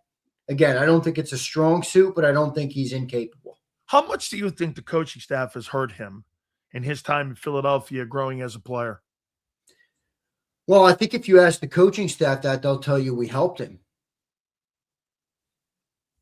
Growing as a player or playing within a system? Right. The reason they would say that is because, if you tried the West Coast offense for 2021 or 2022 Jalen Hurts, he would have never got to another contract. He would have been a backup in the league. So I think the coaching staff, while you might be right that the style of play they've implemented would limit somebody's growth, if somebody's growth is limited to begin with, or has a ceiling in certain areas to begin with, did the coaching staff open up a new avenue for him to have great success? I think there's a point there if you want to go on the positive side. So let me go positive here with this. Maybe what they should be doing in Buffalo is maybe clipping the wings a little bit of the quarterback up there, like they do with the quarterback in Philly. Is that also a formula on how you look at playing within a system? I think Jalen Hurts is a little different. I think Jalen is the ultimate systems player. Yeah, but not in every system. Well, the ones that Nick puts him in. That's what I'm saying. You said you think the coaches have hindered him. Yeah, I do. But I also think the coaches decided that doing what they did, which did hinder Jalen, was the best thing for the team to have success. And by the way, the team has been very successful in the last 4 years. Now, maybe Jalen hasn't developed as much as some want him to, but the team has been successful. Okay. This is, you're roping me back into I can't defend Nick another day. Don't make me defend Nick more today. No, but it sounds like that Hurts is a caboose. Hold on here. Let me go here. Hang on here. The patience to take a short completion, often reading from deep to short and allowing the play to develop. You think Hurts allows plays to develop? He struggles because he rolls out to the right. If you're going to roll to the right, it's hard to let plays develop. So to some extent he does, but not really. Here's what Mike said, though. Dan, I'll tell you one thing. Focuses on the high percentage throws, maintaining possession, often labeling a field general. Risk averse. Yeah, so this is actually, this is a credit to Jalen. He's been such a playmaker his entire life, where offenses and his teams have relied on him to make plays, that him being a what'd you just call it? What was the word you just used? Caboose. No, not your word. The email word. A field general. A field general. That's not really been his game. Brock's been a field general his whole life. Jalen's been a playmaker. Playmaker and field general are very different things. They're very different things. WCO quarterback possesses a direct tie to footwork. 3-step, 5-step. Dan, where the feet dictate the timing of the throw. That's when you can tell that if you have a good WCO quarterback. You think Jalen's got good footwork? I think it's gotten a lot better. I wouldn't say it's a strong suit. I would say this. The things I'm bringing I'm going to be honest. I'm not the guy to ask about that. I mean, I have an opinion on what I've seen, but I'm not going to sit up here and tell you I know Jalen's footwork is this, that, or the other. I don't know. It looks okay to me, but I understand its implications on passing the football. This is more about the coaching staff, not Hurts. I think they're going to coach him wrong. I want maybe that I should have started saying this to you that listen, what I'm talking about here is shit he hasn't done. How about this? We're going to be talking about potential in year 6. He potentially No, we can't do that. Word's retired, dude. That word is save that word for this year's draft picks and Jahad Campbell. I don't want to hear that word anymore about people who've been here. I'm not even using that word on Quinyon and Cooper anymore. They've retired from the threshold. Potential is reserved for 1 and 2 year guys. That's right. Right. Here's where this is where it kind of fits him. Ability to stay calm in the pocket and execute despite pass rush. I do think he exits the pocket too quick. You think he's got poise in the pocket? No, he's not great in the pocket. I mean, I used to do the thing in the year. Everybody got so mad at me when I did it. I would do the happy feet. He would start to. He doesn't do well when the pocket breaks down. He doesn't. It's. I mean, you can see it through the screen. It's. You almost get secondhand like agita when you're watching it. Here's the quarterbacks that Mike Martz said that run examples of WCO and guys that are West Coast guys. Montana, Young, Rich Gannon, Drew Brees, Alex Smith, Aaron Rodgers, those kind of guys. Those are West Coast dudes. Jalen doesn't look anything like those guys. And for the Eagles to try to put a coaching staff together to make him think he could be that, I'm not understand. Are you running this guy out of town? Well, or are you running Nick out of town? Here was the super chat of the day today on Birds 365, not your show. Although you've had some good supers today as well. The super chat of the day this morning was, does Jalen Hurts want this offense? He has to. No, that's not what I asked. Is Jalen Hurts one of the reasons or one of the catalysts for why did Jalen Hurts emphasize he had an issue? Is this the offense he wanted to run? I think it's a great question. And I don't know the answer. So you think he doesn't think. So you think he had something to do with Stoutland being fired then? I don't think I'm not insinuating that by any stretch. But John said he does not think he said, in my experience with Jalen, he's basically a smart enough guy to know that he's great at certain things and other things that are not his strong. And I believe that he knows that. I do too. And John knows that his playmaking and stuff is one of the big reasons that they have won games and the risk-averse approach. So he said, I don't think Jalen would tell you he wants to play this offense. Now, he was speculating. He didn't say he know or anything. But I think Jalen wants it. Why hasn't Jalen said either way whether he's against a firing of an offensive coordinator or he's for a change? How come he never has commented on any of it? I mean, AJ's had comments on the coordinators. Now, look, you're going to tell me about his personality, but dude, when does a quarterback step up for somebody? I'm going to tell you, I don't think this is on Jalen. Okay, what you're talking about. I think it is his personality, but I think it's the team that he plays for, coupled with the personality of the player. And what I mean by when I say the team he plays for, anybody who knows anything about the inner workings of the NovaCare complex and the Eagles organization, it's an odd building, okay? They're weird about information.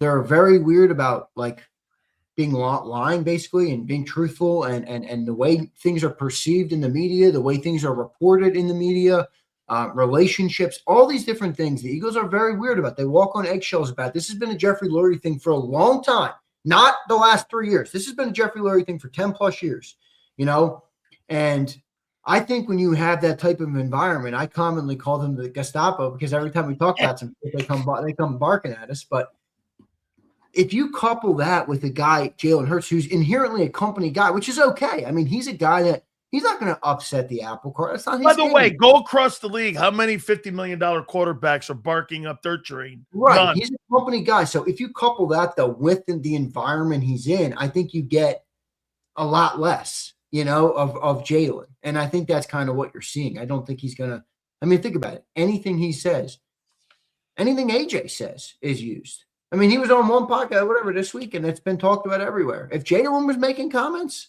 can you imagine? We already talk about Jalen Hurts every damn day. Yeah. So he's not going to go down that road. And I don't think that's all on him, but I do think he has a set style. I think he believes in himself, which is a good thing. And I think he's got a little ego to him, but I don't say that in a bad. I got ego. Silio's got ego. Every one of you listening has ego. Ego's a good thing. I don't have an ego. Oh yeah. Oh no. I'm a humble dude, man. Oh yeah. Everybody's got a got a little bit of ego. Yeah. All right. I think that's an all right thing. Did All Michael right. Jordan have an ego? Absolutely. Exactly. So I've got my year-ending top 10 quarterbacks. Playoffs, regular season. You want to hear them?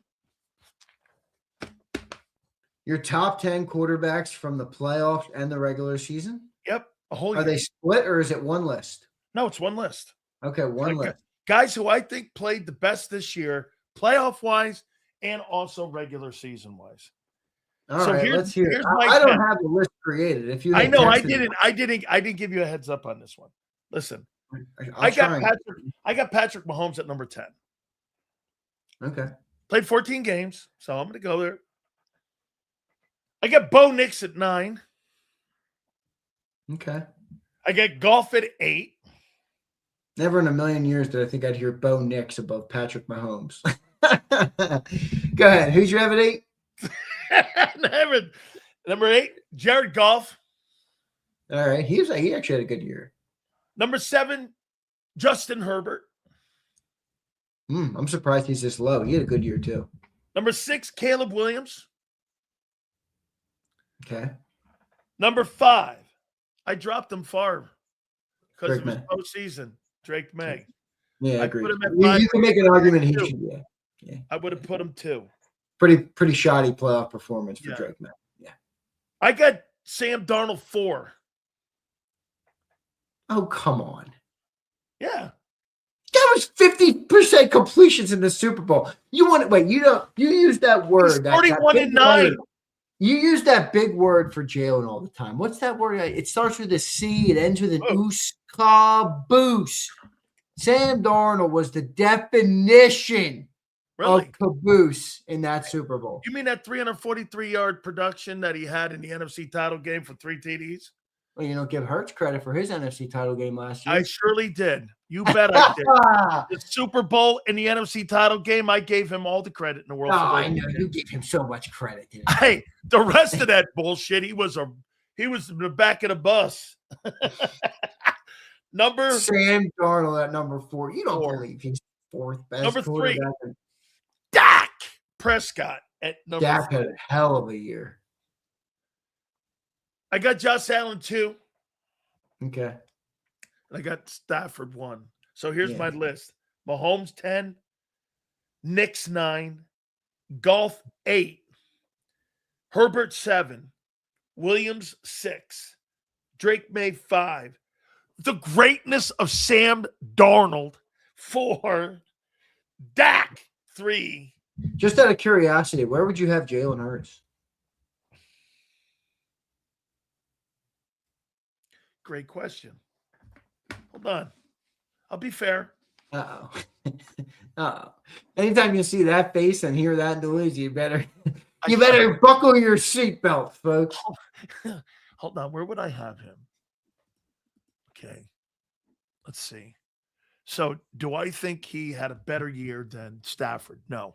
Drake May? No. Darnold? No. Caleb Williams? No.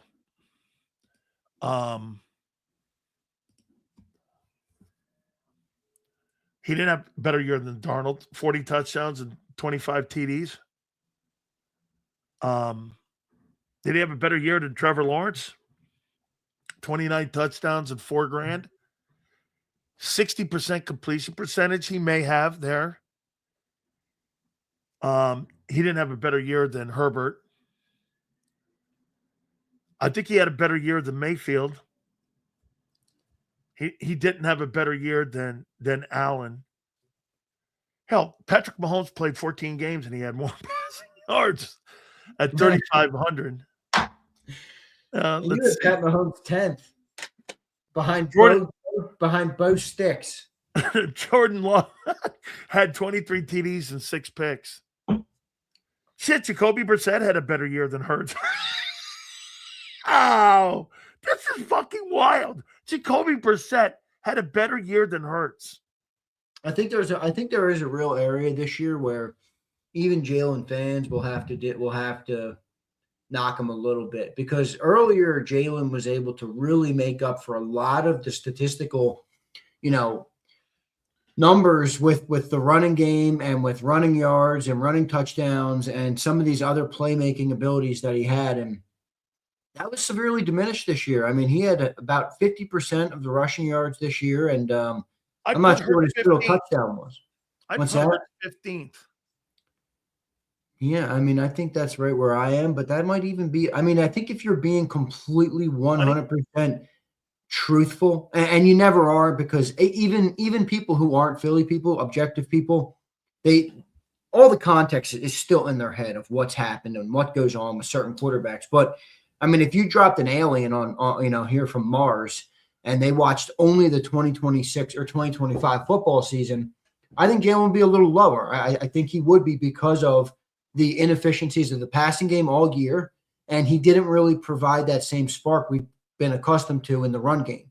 So if you don't provide that, and the passing game sucks with what I thought was certainly good enough receivers and tight ends and everything to have a better passing game, I think somebody would grade Jalen out a little bit lower than that, to be frank. Well, let me ask you then. I mean, what are the Eagles striving for? Like, what do you think with all this change? I mean, they did win 11. You bring this point. You and John bring up the point, which has to be, I think, hammered more on both shows, is that this fucking team did win 11 games. They did get to the playoffs. They did win a division. We're not talking about like the fucking Jets here. They're just not the Jets. And they're not even Carolina. If you listen to the National Football Show. Yeah, it's more me. It is. It's more me. It is, because you do have to put that in context there, dude.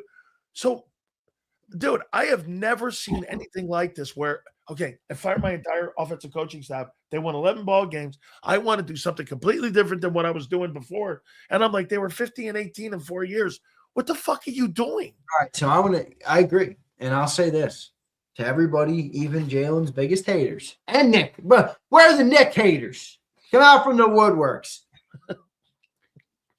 I will remind all of you that regardless of what I say, what Sileo says, or what any of you think or believe, facts are facts and cannot be disputed. They are not up for opinion or subjectivity. Okay? Look at how far we come, folks. 11 wins and we're blowing shit up. 11 wins. And it's time to blow it up. But your organization is too. I'm saying, think about how far to be an 11-win team and you're so far under expectations, you blow out half the coaching staff. You got to have some pretty high expectations and a pretty good track record of success. I got news for every Nick hater and every Jalen hater. And I admit I will hate on them both sometimes as well. That didn't happen until those two guys showed up. That didn't happen until they had control of the football team. Okay? How much that pressure? Never happened before. People didn't put pressure on Doug? Doug got fired with 4 wins. Okay. They just blew out a whole staff with 11. By the way, Doug's 2 years prior to the 4 wins, if I'm not mistaken, he had, I think, 9 or 10 wins in both of those games. Less than 11.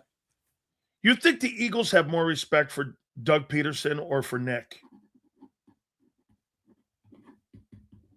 Yeah, respect is a funny word there. I think they probably respect Doug more because Doug has more of a backbone. I don't know. I don't think that they were trying to fire Doug twice in 3 years. They fired Doug because of what you said. Press Taylor because he won 4 games. Oh, the new offensive coordinator with boy genius Ben Johnson. Did you see that? Yeah, classic. Yeah, everybody told me Doug was a dumb for Press Taylor. Oh, yeah, fire Doug for Press Taylor. I don't fucking. So wait. Just to revisit that real quick. All right. Because, man, I love Doug Peterson. And whenever I get an opportunity to defend Doug Peterson, I will defend Doug Peterson. The coordinators that Doug wanted that year, let's think. Who did we want on defense? Oh, we wanted Matt Burke. Oh, the defensive coordinator of the Houston Texans, the #1 defense in football this year. Got it. Okay, and who do we want on offense? Press Taylor. Just elevated to Ben Johnson, the next great offensive mind in football, who made him his offensive coordinator. And by the way, that year when we had 4 wins, does anybody want to remind me of what the injuries on the football team were in 2020? How depleted the offensive line was on that team? The receivers on that football team, Travis Fulgham and Jalen Reagor, if we trotted them out today, we wouldn't win 4 games. We'd be lucky to win 4 games. And they blew Doug out. And that now I get it. Maybe it was time. But boy, is that looked at wrong. Boy, I think they pulled the trigger too soon on him. I do too. You didn't even give him a chance to dig his way out of it. You gave Nick. It wasn't because they wanted to pull the trigger, dude. It took them 3 weeks to fire him after the season ended. They fired him January 19th or something. Yeah, they did. The season ended January 5th. That's right. Took them multiple weeks. It's because they wanted him they wanted him to put in who they wanted to install. They wanted him to turn into Nick. Yeah. They wanted him to do whatever they wanted. Your coach. I'll defend Nick because I think he's in a tough situation in Philly. And I think some people don't have all the information, which is fine. But this is not an easy spot to be a head coach. So I went and looked at Doug is my coach, Sills. I went and looked at your coaching staff, and how come I still see Kevin Patullo on the staff? Dude, what are they doing with him? Is he going to come back? Yeah. Oh, that is so funny. Nick's not going to let him out of the building. You know why? Sorry, that is just funny. He's going to build him up again. He's going to allow him next year, if he wants to go to work with, guess who? Frank Reich. You watch this. If Kevin Patullo will be with the Jets and Frank Reich working with the quarterback, maybe the reason he's not out of the building yet is because, remember, Frank got on my ass. I showed you the text. Yeah, he was not happy. He was not happy with that. Have you talked to him since then? Oh, yeah. Yeah. All right. So you guys He are goes, good? "Why are you kicking my guy's ass around?" I go, "You going to hire him for the Jets?" And he goes like this. He's like, No, I'm not hiring him. he goes, "Who fucking told you that now? Let me guess. Boomer told you." I went, "No, he goes, yeah, Boomer told me you're waiting to see." They're waiting. Okay, the Jets don't have a quarterback yet, right? I thought did they get one? No. Who are you? Oh no, you speculated that they were going, or not speculated. Kyler Murray or oh, what a travesty that would be. I would never sign that kid. I know people who don't want that. Yeah, I would not go that route. I bet you Frank doesn't want that. He just can't say it. I know this. No comment from you, Sileo. You're already I'm not a very good poker player. Listen, I can tell you this. When the quarterback gets situated at a particular team in the NFL, Kevin Patullo could or could not be on that coaching staff. Good. Go for him. Get out of Philly. I don't even get out of Philly. I don't even think he was problem number one, but he's not problem number one. What do you want me to do? Fucking sing a sob song for him? He's gone. See you, dude. Don't forget to clean the egg off your house and you list it for sale. Yeah. I'm just kidding. Listen, oh, scrape the egg. Hey, you know that TP that you have in your tree? Yeah. You better wipe that egg off the window, dude. That's how you're going to knock 10 G's off your home. You notice, has he been the only guy they've ever retained and demoted and not fired? In the Nick time? No, they just did it with Parks Frazier. They just signed a pass game coordinator, Josh Grizzard. Parks Frazier was the pass game coordinator. He's still in the building. And John said he's not leaving. He's going to be here. Yeah. Kevin Patullo, too. Boy, think about this environment, guy. What a lovely environment. A 33, a 35, and a 38-year-old who are all just getting their feet wet in their jobs. And they all got the guys they replaced still in the building. Parks Frazier and Kevin Patullo are still walking around the halls. Oh, what a lovely environment. Hey, I'd like you to meet my ex-wife. Yeah. Look at that. It's like moving your new wife in with your ex-wife at the same time. It's like, what are you doing here, man? Hey, my ex-wife's going to live in the garage here. Don't mind her. Oh, so funny. Dude, right? Okay. All right, what about Kevin Patullo? I mean, what about Lane Johnson? Looks like he's coming back, huh? I'm wrong. Ooh, that's a quick L for you. That might be one of the quicker L's you've ever taken. Okay. I might be. Because wait a minute now. So Lane's going to come back, and he's going to have a 33-year-old snot-nosed little frat guy. 24 hours ago, you told me he was gone. Yeah. I would have left. I would have retired. What is this little snot-nosed guy going to tell Lane Johnson? Move your foot? Lane doesn't need coaching. Ask Stoutland. He wasn't coaching Lane up every day. Oh. He was coaching up what's the kid's name? Hinton. And Williams and Trevor Keegan, who never did shit. Chris Cooper's going to have his first offensive line meeting. There's Jordan Mailata. There's fucking Lane Johnson. And there's Landon Dickerson. And here comes a fraternity kid with his Izod fucking shirt sitting in the front row going, "Hey, guys, you got to move your feet more." This guy played 79 games in the league. You think he doesn't know anything? If I'm him, I'm telling Tyler Steen, sit down and shut the hell up, guy. You'd be lucky to have my career. Hold on. 79 games. That's a really great job. I'm talking about Jordan Mailata and fucking Lane Johnson.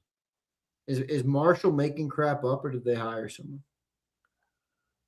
Marshall, you didn't just lie to me, dude. Just hired an assistant head coach. I don't get that job role. What does that mean? Like a literal personal assistant? No. What it is so you can hire somebody off somebody else's coaching staff. Like say you have say you are an assistant quarterback coach, okay? For you to have a lateral move, you've got to go like this.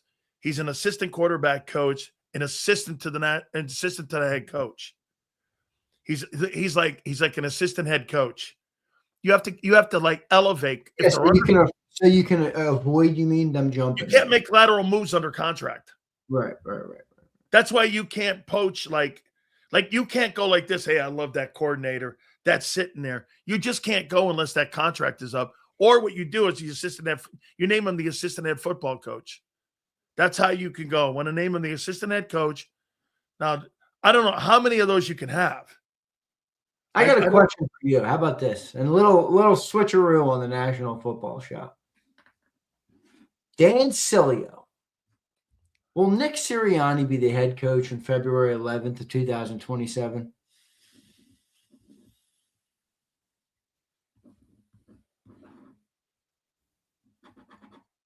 No. Because I don't think that follow up. You want to elaborate before I follow up? Let me elaborate, because I don't think this is going to work. I don't think this is going to work. Now, I'm putting all of it on the line here in February. You reserve the right to change it. This is a question for me. This is not a bold take by you or anything like that. I think John's in my boat too. I just don't think this is going to work. He has more in your boat. My follow-up question is this. Dan Sileo. I don't call you that very often. Will Jalen Hurts be the starting quarterback or the presumed starting quarterback February 11th, 2027?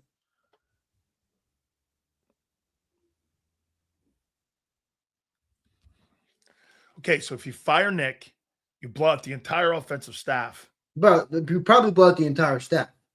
Right. You're gonna blow. His Vic will probably retire. You're gonna blow everything. Plus, you're losing Vic on the other side. Presumably, you're gonna lose Lane. Would you agree this is probably Lane's last year? I think it's Vic's last year too. I think Hurts goes into 27 with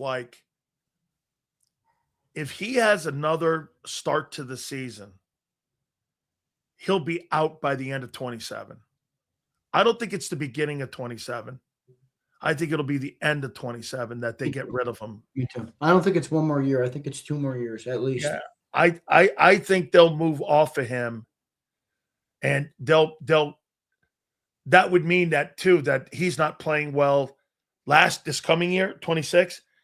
I think if he goes in there, say they go 8-9, okay, they go 8-9 this year, or they go 7-10, it'll be the beginning of the end, and they'll bench him by week 5 or 6 of next year, and it'll be a complete Doug Peterson last season like that. And I think there'll be a new coach. The funny thing would be, if you had to replace Nick, who would you replace him with?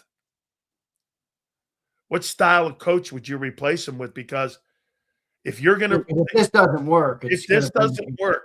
What style of coach are you going to replace him with?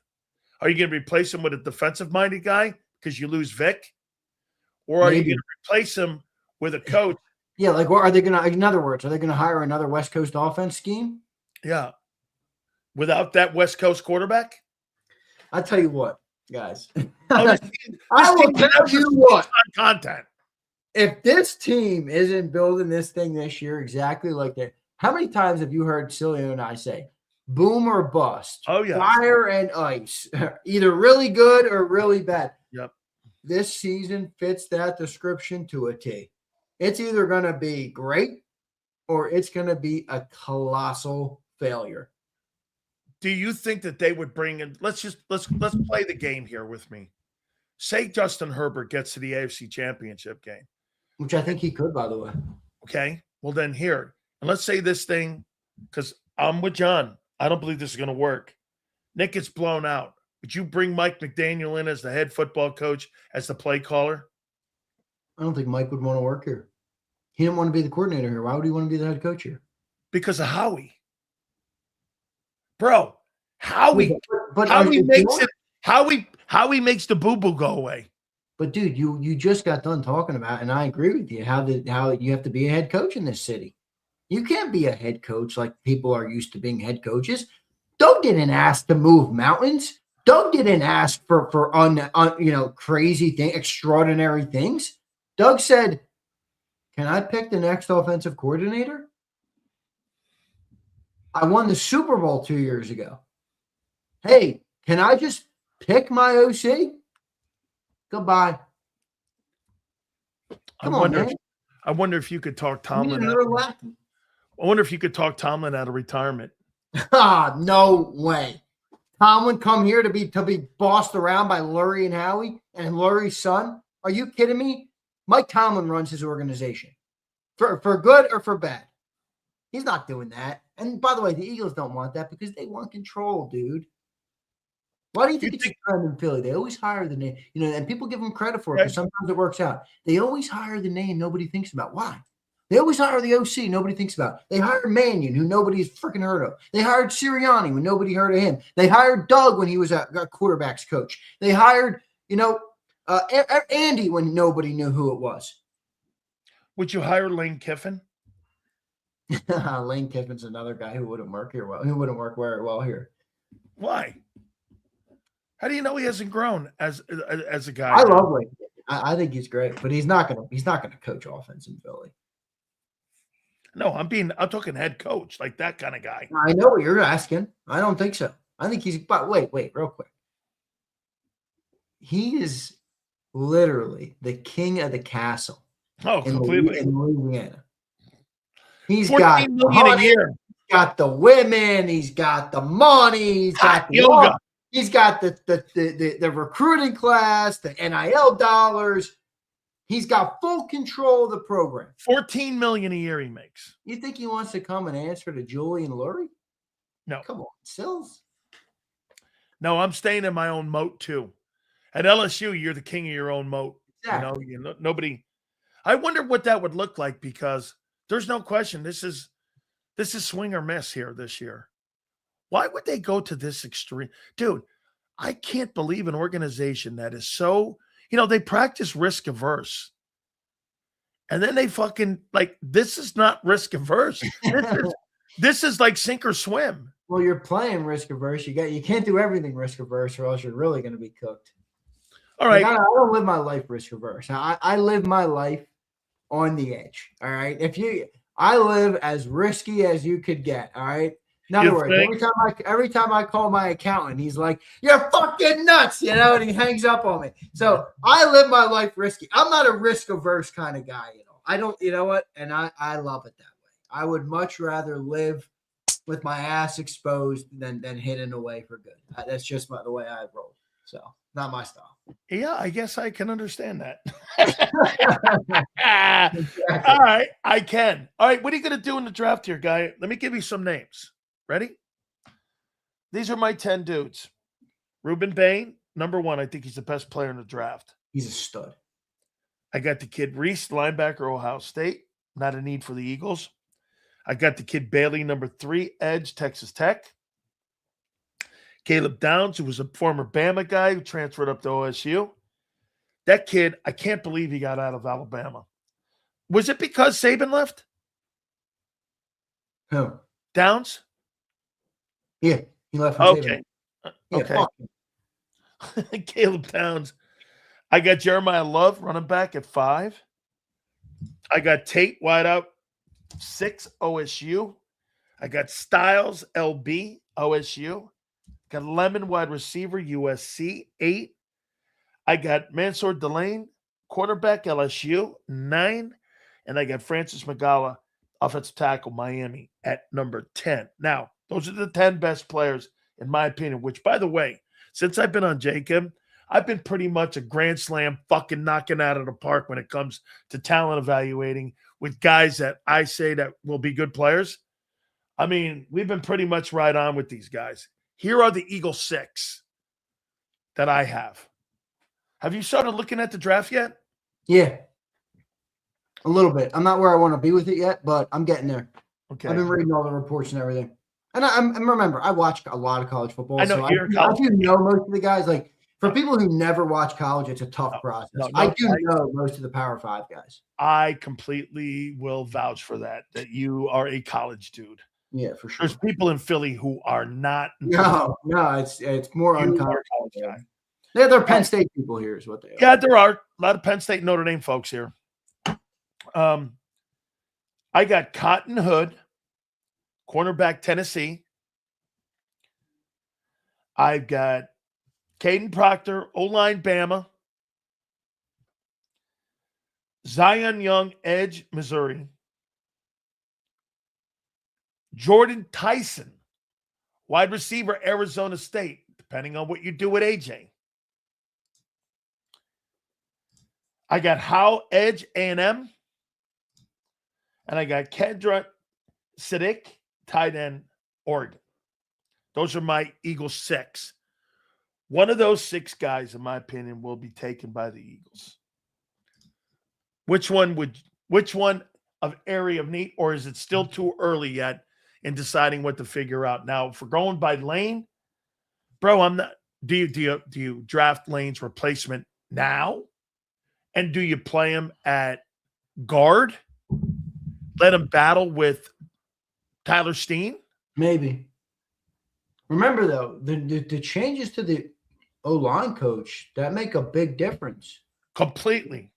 Like John's ready. He was like early. He was like, I'd draft, like if they draft Proctor, that makes sense. You can play him at guard and then slot him to right tackle. And Lane goes, I don't know if that's the guy, a 6'7", whatever Caden Proctor is, playing guard anymore. You know, you're playing West Coast offense, presumably. I don't think you want a guard that size in there. No. But here's the problem that you have with the O-line that you have. Now, dude, Jordan Mailata can play fullback for you. He's so talented and such an athlete, right? The problem that you have, Alex Gibb is a former offensive line coach, Xander. I don't know if you ever heard the name. Yeah, I know. He coached the Broncos back with those back-to-back Super Bowl championship teams. There wasn't an lineman over 300 pounds.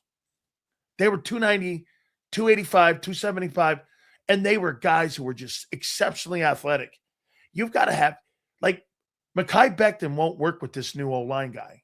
Like, thinking of having him back, that's out. So do you hedge a year and wait till next year when he officially retires, or do you try to bring a guy in now? Don't you need a player to play today instead of next year? I mean, technically, the 5 starters are under contract this year. Well, then why don't you punt that down the line? Well, I just think you're getting into risky territory to think if you don't have a contingent. I mean, remember that something that's been widely reported is they have been trying to get a replacement for Lane in the last several drafts. And the board didn't fall their way.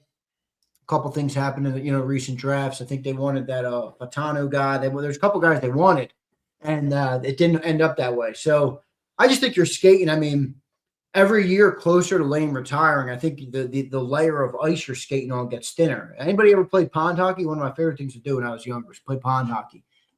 You know, you better check that ice, man. If that ice gets too thin, you're going to end up at the bottom of the creek, man, and you're not going to have a way out. So that ice gets thinner every year. How thin you want to go? I don't know, brother. I don't know. So wouldn't you say this then? You got to find how do you think you're going to win football games next year in 26? Offensively or defensively? This year you won defensively. Yeah, I think it's going to be defensively again, but I'm hopeful that the offense can have, a much more significant impact on the team this year and the success than they did this year. Much bigger impact on the success of the team. Well, then doesn't it make sense, Xander, for me to go like this and get a defensive guy that can make an impact? Then go offense? Well, it does, but where do you think?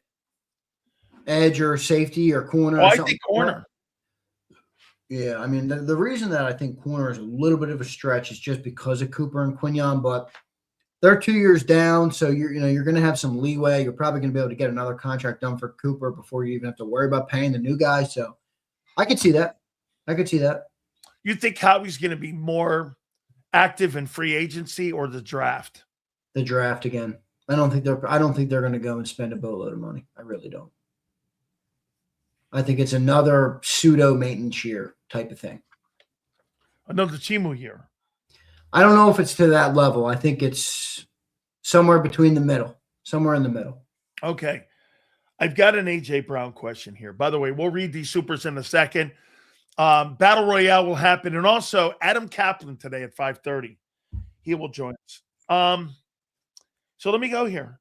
How do you make AJ? Do you believe that getting rid of AJ Brown could actually be in the best interest of the team? Is there any way you see moving off of him as a positive?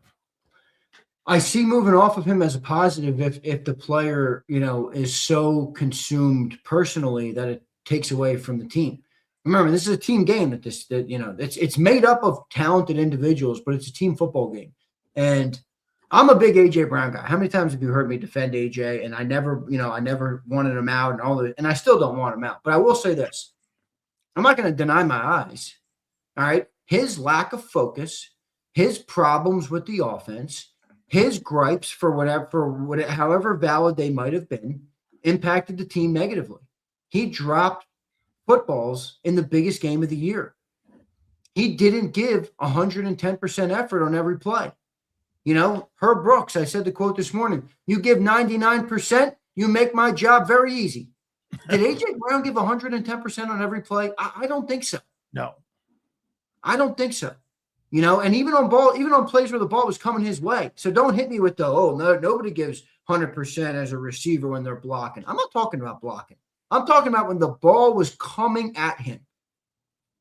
So if you're going to do that, then just save us it. Yeah, it's going to be hard to replace you, but we don't need that. That's not going to help. Before we get to the supers here, I want to ask this last one then. Do you believe that Devontae Smith could take over the role of number one? I think that's a tough one. I think I love Devontae, but I said it to you yesterday. I've been, perhaps it's unrealistic expectation, but I've been waiting for Devontae to become like.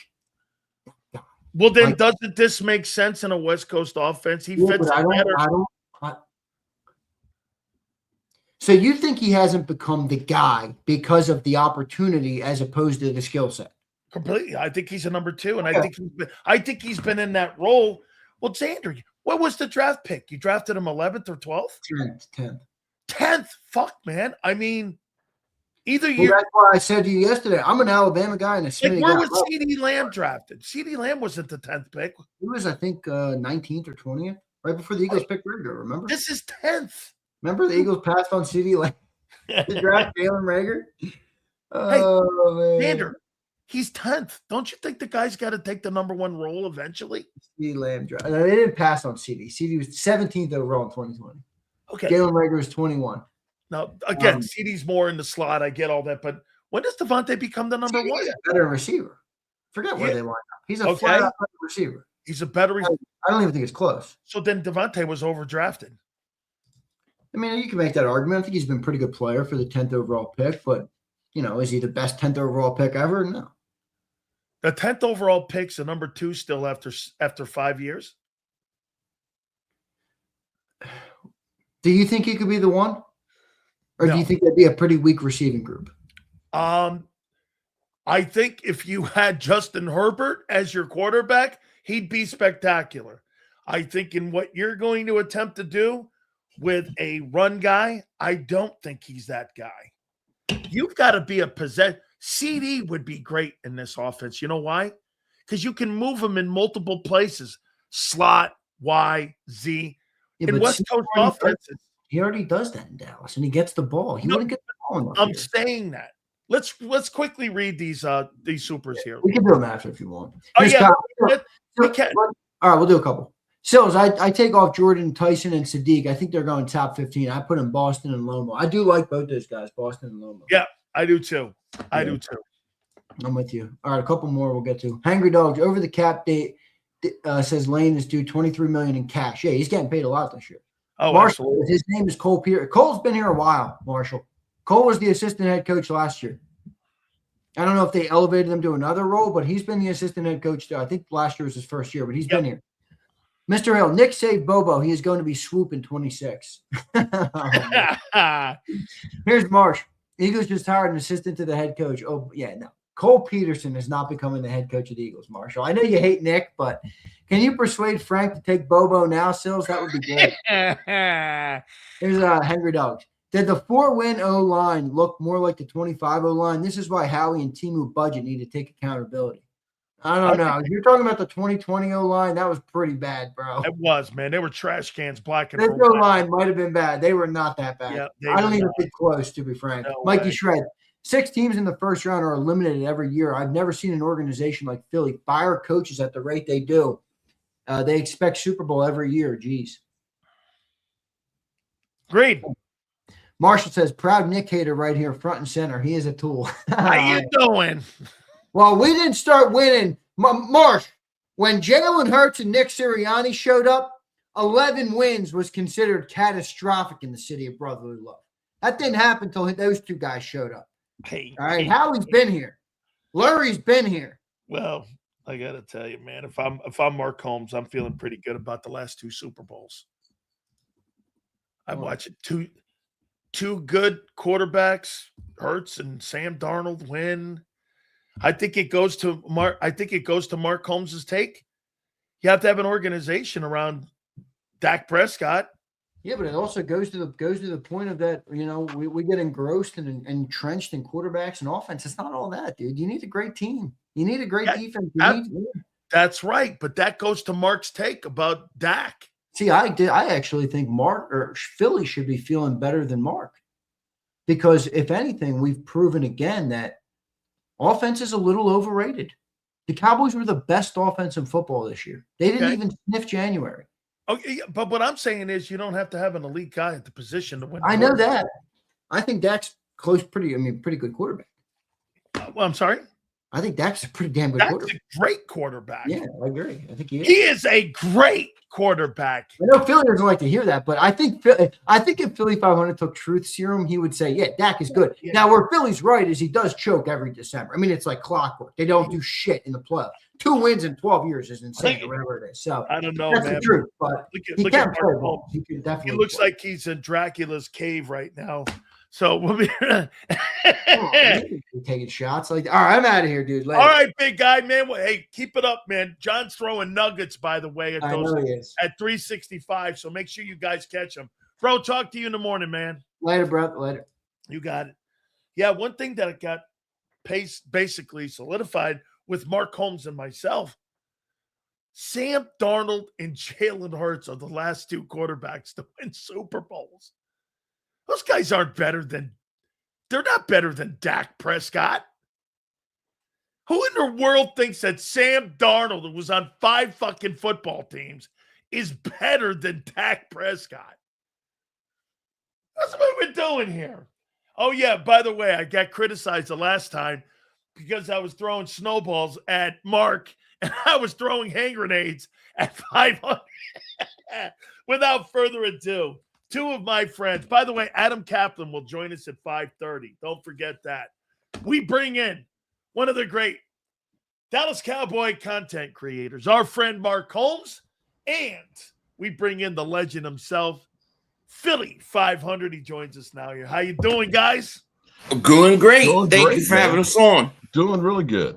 Mark, what did you learn about the Super Bowl on Sunday? What was your first initial takeaway? First initial takeaway is defense is rather important when it comes to winning Super Bowls. Philadelphia definitely had it last year. You could see Seattle literally just shut out New England in that first half, and they did not turn over the football, which ended up leading to, Super Bowl win. Shout out to Seattle, which did not have a turnover throughout the playoffs. First time ever. Absolutely. So, Philly, what did you – I have to be – no snowballs here. So, here, Billy, what is your takeaway from Super Bowl 60? What did you learn about Seattle with their 5-stop quarterback? I'm sorry I added that. It's funny because you want to talk about, this guy's such a great quarterback and he's better than these guys. But there's something to be said about playing a big game in the moment. Sanders says Philly 500 doesn't think Dak's a good. No, I think Dak is a good quarterback. That's never been the issue. The issue is he comes up short in the big moments. The one thing you could say about Darnold, he didn't. He proved that he could play in a high-pressure moment and situation. No turnovers the whole playoffs. That's pretty good. Same thing with Jalen Hurts. It's not about who's always the better quarterback talent-wise. It's about who can come up in the big games, in the big moments, who takes advantage of it. That's the argument. I might have to just kind of throw a little bit into this. Because they were able to run the football and because their defense was playing so great, it didn't end up being where he had to go ahead and throw and score every single time they got the football. They were up 6-0 at the half. New England had 53 yards. I dare say there's a lot of quarterbacks that are put in that situation where their running game is going really well. They're probably not going to throw a lot of interceptions or fumble the football. But how about this too, Mark? Go ahead, Philly. Go ahead. I'm sorry. No, but it doesn't mean just because they don't throw 30 times or 40 times, it's that one throw on that 3rd and 13 in the fourth quarter with 48 seconds left, and you need a first down. The more you go, okay, but you have lulled the defense to sleep. They know they're running the football against us. We got to stop the run. We're not worried about it. So when it does happen, oh shit, he's actually throwing the football. It's a surprise. As opposed to knowing every single time you got to throw the football because they can't run the football. But that all helps. You can play more still have to go out when you have a great defense. Sure you can, but you still have to make the throws when you have to make them. When your name is called, you have to make the throw. You have to make the play. You can say Darnold didn't have to do much in that Super Bowl game, but what about the NFC Championship game? He did. Okay. He did. What did he do? He had to show up. So, it's not about how good you are. It's about, can you play at a high level in pressure moments? Don't you take this into account? So he was 50% in that game. He was 19 of 38. He didn't have to do anything. I didn't think he was good. No. I thought, gets this. I didn't think he was special. I didn't think he was anything. But you know what afforded that ability? The same thing that Hurts has been afforded. You know what that is? Sure. You have a great run game and a great defense. Your quarterback doesn't have to be exceptional. Of course it helps. Nobody's saying that has to be exceptional in Dallas because of the shitty Not defense. For 11 years, Sills. Not for every single season when he's got all those games where he's the 1 seed, the 2 seed. He had it, and he didn't come up with it at all. Wait. I will ask this question though, Mark. Okay. If you watch a guy like Sam Darnold win the Super Bowl, if you're a Cowboy fan, you got to be like this. Holy shit, this guy, nobody would ever constitute that guy as being an elite guy. He's a good player. He's not great. I agree with you. How do you not go like this? Fuck, man. Are you kidding me? This I actually look at it differently. Here's how I look at it and say, well, damn, if we didn't have a defense that gave up fucking 31 points a game, maybe we would have won a lot of those games. It's not the same style of play that Seattle is going. Yeah, we're going to score some points. But if we can get a defense with that offense we have, we will definitely be better, a hell of a lot better. I mean, hell, we did beat the defending Super Bowl champions last year. You did. All right, Philly. Let me ask this one to you. Right, man. That's not that big of a slate. Hey. I mean, Dallas didn't beat us because Dallas was better. We beat ourselves. I mean, how many games did we give up leads? I mean, that was just something we did. Hey, Philly, I want you to help me out on this. What are you doing? Like, what are they doing here you're going to try to run a West Coast offense with a non-West Coast coaching with a non-West Coast quarterback and assume he can do it. You have fired the entire offensive staff except the wide receiver and running back coach. You got a new pass coordinator. You got a new run coordinator. All these guys have no experience, basically. They're all young dudes. What are they doing, man? I mean, I've been asking this question for 3 days. Tell me what they're doing. We wanted a new offense. We wanted it to look different. We wanted change. Well, we're getting it.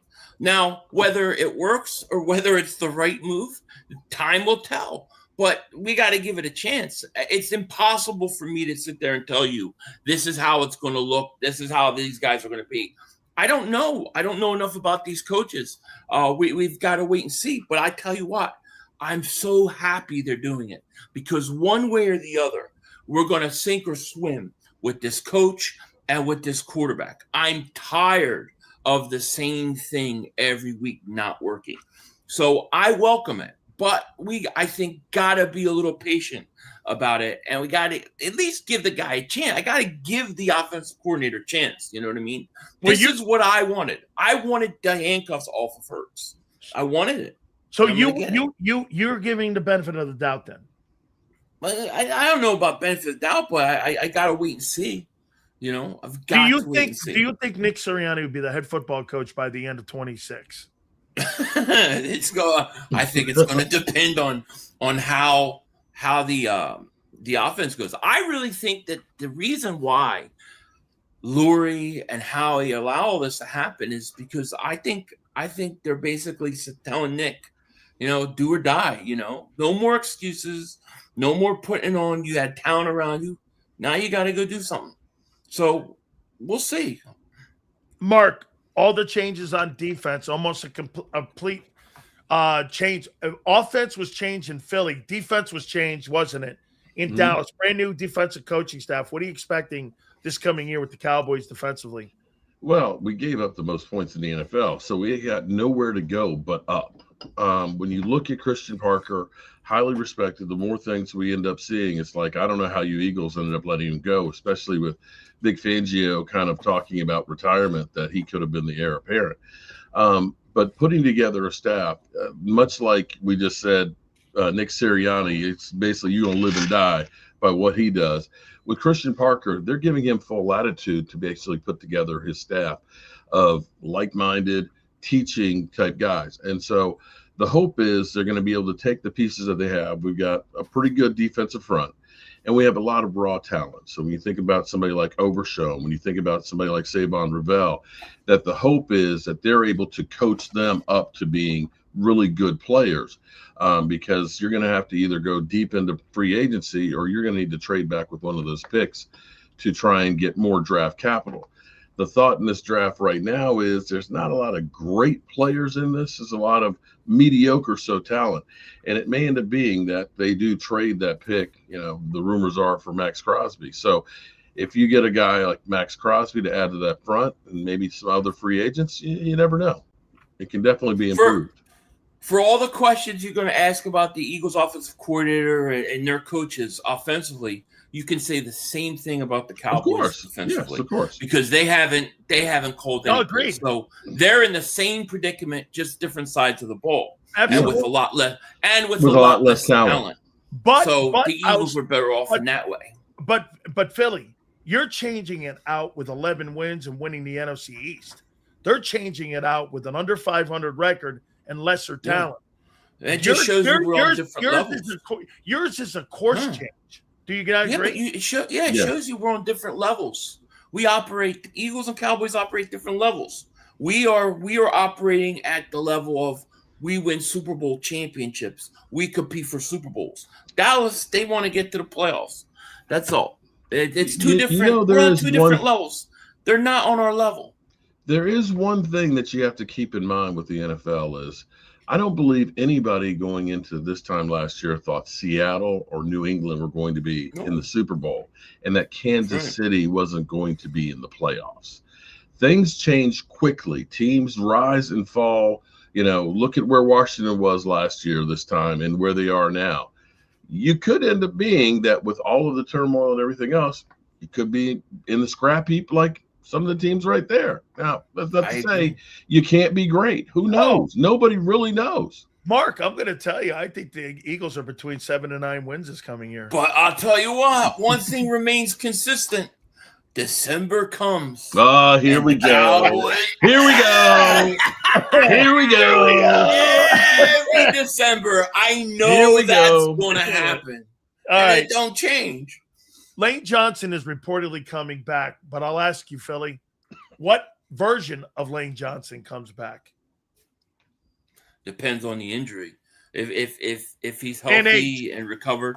Yeah, I mean, the way he was playing before, the one guy on the offensive line I thought was solid was Lane Johnson, even though we were struggling. So I think if Lane comes back and he can play, and I expect him to, I still think it'll be at a really high level. A.J. Brown coming back? Yeah, I think so. I think AJ's coming back. I think it's just going to cost too much to move him. And I think at the end of the day, you're not going to get the value that you would want in trading him. You're better off just keeping him on your team. Mark, what are you going to do in the draft this coming April here? What's the area of need?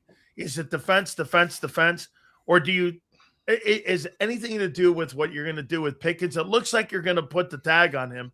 By the way, that's quite an expensive number that you're going to use on that tag to get George Pickens. But, dude, Pickens and CD and Dak were a force last year in the passing game. They truly were. Do you go O-line or do you go defense? Well, the interior of our offensive line is good between Tyler Smith, Cooper Beebe, and Tyler Booker.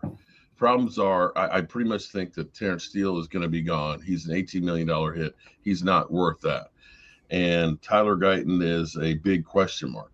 I think that the Cowboys, though, will probably roll the dice on the offensive line and look at the offense and say, they're good enough. They did what they did last year with what we had right here. We have to improve our defense. And so I believe they're going to definitely go defense first. And I think they'll probably go cornerback with the first pick. Maybe if they don't try and trade for Crosby, it sounds like it's going to be a bidding war. If it is open and the Cowboys don't like to get in bidding wars, that they probably will try and move back and create some more picks with it. You know, there's not, unless there's somebody who really falls that you say we can't live without. With this draft being kind of a bunch of guys that are all kind of clumped together, it behooves you to move back and try and get another second-round pick or a third-round pick out of it. Philly, where do you think the Eagles go here now? You know, you got some decisions that you're going to make here. Obviously, it looks like Lane's coming back. Do you draft for his replacement, or do you go all defense? Do you go secondary? Do you go edge? Are you going depth? Where do you think Philly and Howie goes? Because there's a new approach happening on offense here. They're going to try to spread the ball out. Do you go another wideout if you're going to eventually move off of A.J. Brown? Where do you think they go? Well, I think, I mean, the one thing we don't know is the offense, right? Are there offensive players that they want to go out and get that they think will fit their system better? So we have to wait and see there. But I tend to think you're going to see the draft heavy on offense, and I think free agency is going to be heavy on defense. I actually think that the Eagles are going to make a strong play to go out and get an elite pass rusher. I think that they want an elite pass rusher. I think part of that will be with if Jalen Phillips comes back or not. But, you know, you look, they tried to get Myles Garrett last all season. Then they tried to trade for Micah Parsons. Then they tried to go out and get Myles Garrett again at the deadline. I think this team is going to go out and get themselves I think the big splash is going to be a free agent elite pass rusher. And then I think they're going to come back, and I think in the draft you're going to see heavy offense early. That's how Would you make of the rumors that the Dallas Cowboys wanted Jalen Carter, and Micah Parsons came out and said that the Eagles put up Jalen Carter in a third for Micah Parsons? Parsons actually said that. No. I was a little confused. Did Parsons say that the Eagles put Carter on the table? Because I'd have a hard time believing that. Or that's what the Cowboys wanted. Because I have a hard time believing the Eagles would give up, a first-round pick and Carter for him. Mark, wasn't it? What didn't Micah say that it was a 1, a 3, and Jalen Carter? I'm going to say this because Micah Parsons, the day that this came through and he was traded to Green Bay, I'm shocked that this all happened. So now we're hearing Micah Parsons basically saying that, oh, yeah, I was almost going to go ahead and get traded to Philly, but Jalen Carter was going to be in the mix to go to Dallas, and I wouldn't play without Jalen Carter. So wait a minute. It's like, so after all of the animosity between everybody, you're the one that nixed this deal? So I wouldn't put a lot of stock into exactly what Micah Parsons said. I think what Micah Parsons is trying to do is he's trying to hurt his ex-girlfriend, okay? He's trying to make him feel bad by trying to go with her girlfriend. You know what I'm saying? I'll tell you what, if for some reason it was Carter, a first, and a third, right? for Micah, then Dallas would be stupid not to. I would agree with that, but I would find it that hard. Would have been stupid. I would find it hard to believe that the Eagles would end up putting up something like that. I agree. Philly, I'm not making a deal like that in division. I mean, I ain't sweating it. I'm not making a deal like that in my division. That's, to me, that's more than they got at Green Bay. I would do that move if I was Dallas. I don't think the Eagles did it. Maybe Dallas wanted Carter. Maybe they wanted Carter, but I don't believe that was real. Yeah, I have to agree with. For once, I have to agree with Philly 500 because Dallas said all along they were trying to get Quentin Williams before the season. That their whole thing was we want a defensive tackle. So if the Eagles called, they would have said, "Hey, yeah, we'll trade Micah Parsons, but we want Jalen Carter." But I don't think that the Eagles would look at this and say we're going to be a better team with Micah Parsons instead of Jalen Carter. I wouldn't even look at that.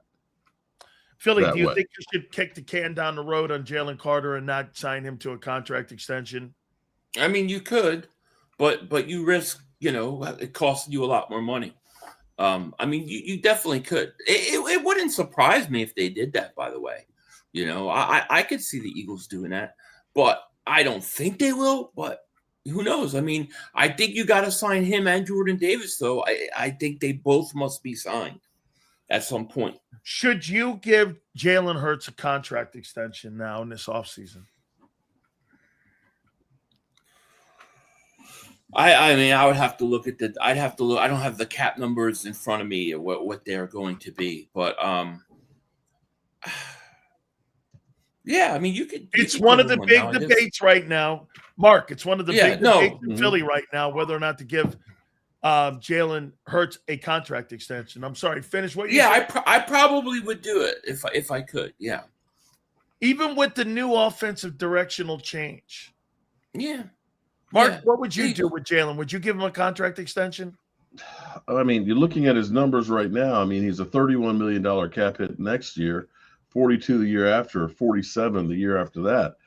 No rush. I mean, well, the rush would be is how much more will eventually go through. Eventually, the dam's going to break on Dak Prescott being the highest paid. When you start hearing about cornerbacks maybe getting, 35, 36 million, everybody's number is going to go up and you're going to be looking and all of a sudden it's going to explode.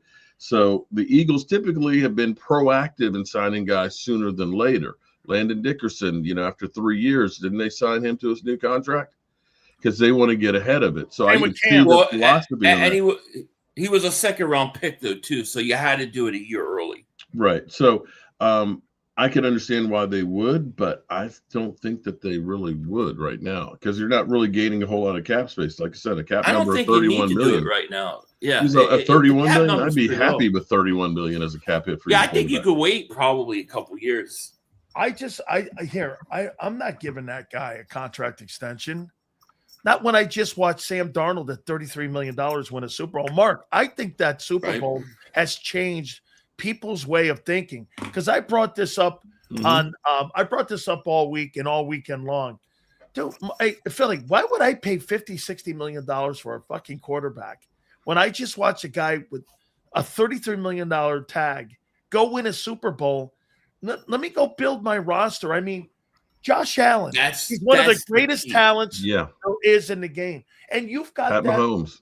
Lamar Jackson. Bro, there's very few people. Those guys are special guys, but you got to put Mark, you put Juju Smith-Schuster around Patrick Mahomes, and you think he's going to win multiple Super Bowls with Juju Smith-Schuster? You're not. He did. He already did. He won.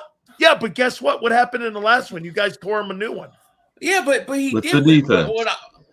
What I'm saying is I don't disagree with you, but there's two ways to look at it because you could look at it like it's a lot harder to go out and hit on all these draft picks and hit on all these free agent signings to build a complete roster to have an average quarterback. If you have a top quarterback who can make everybody better, then it gives you the ability to mess up here or there on your roster.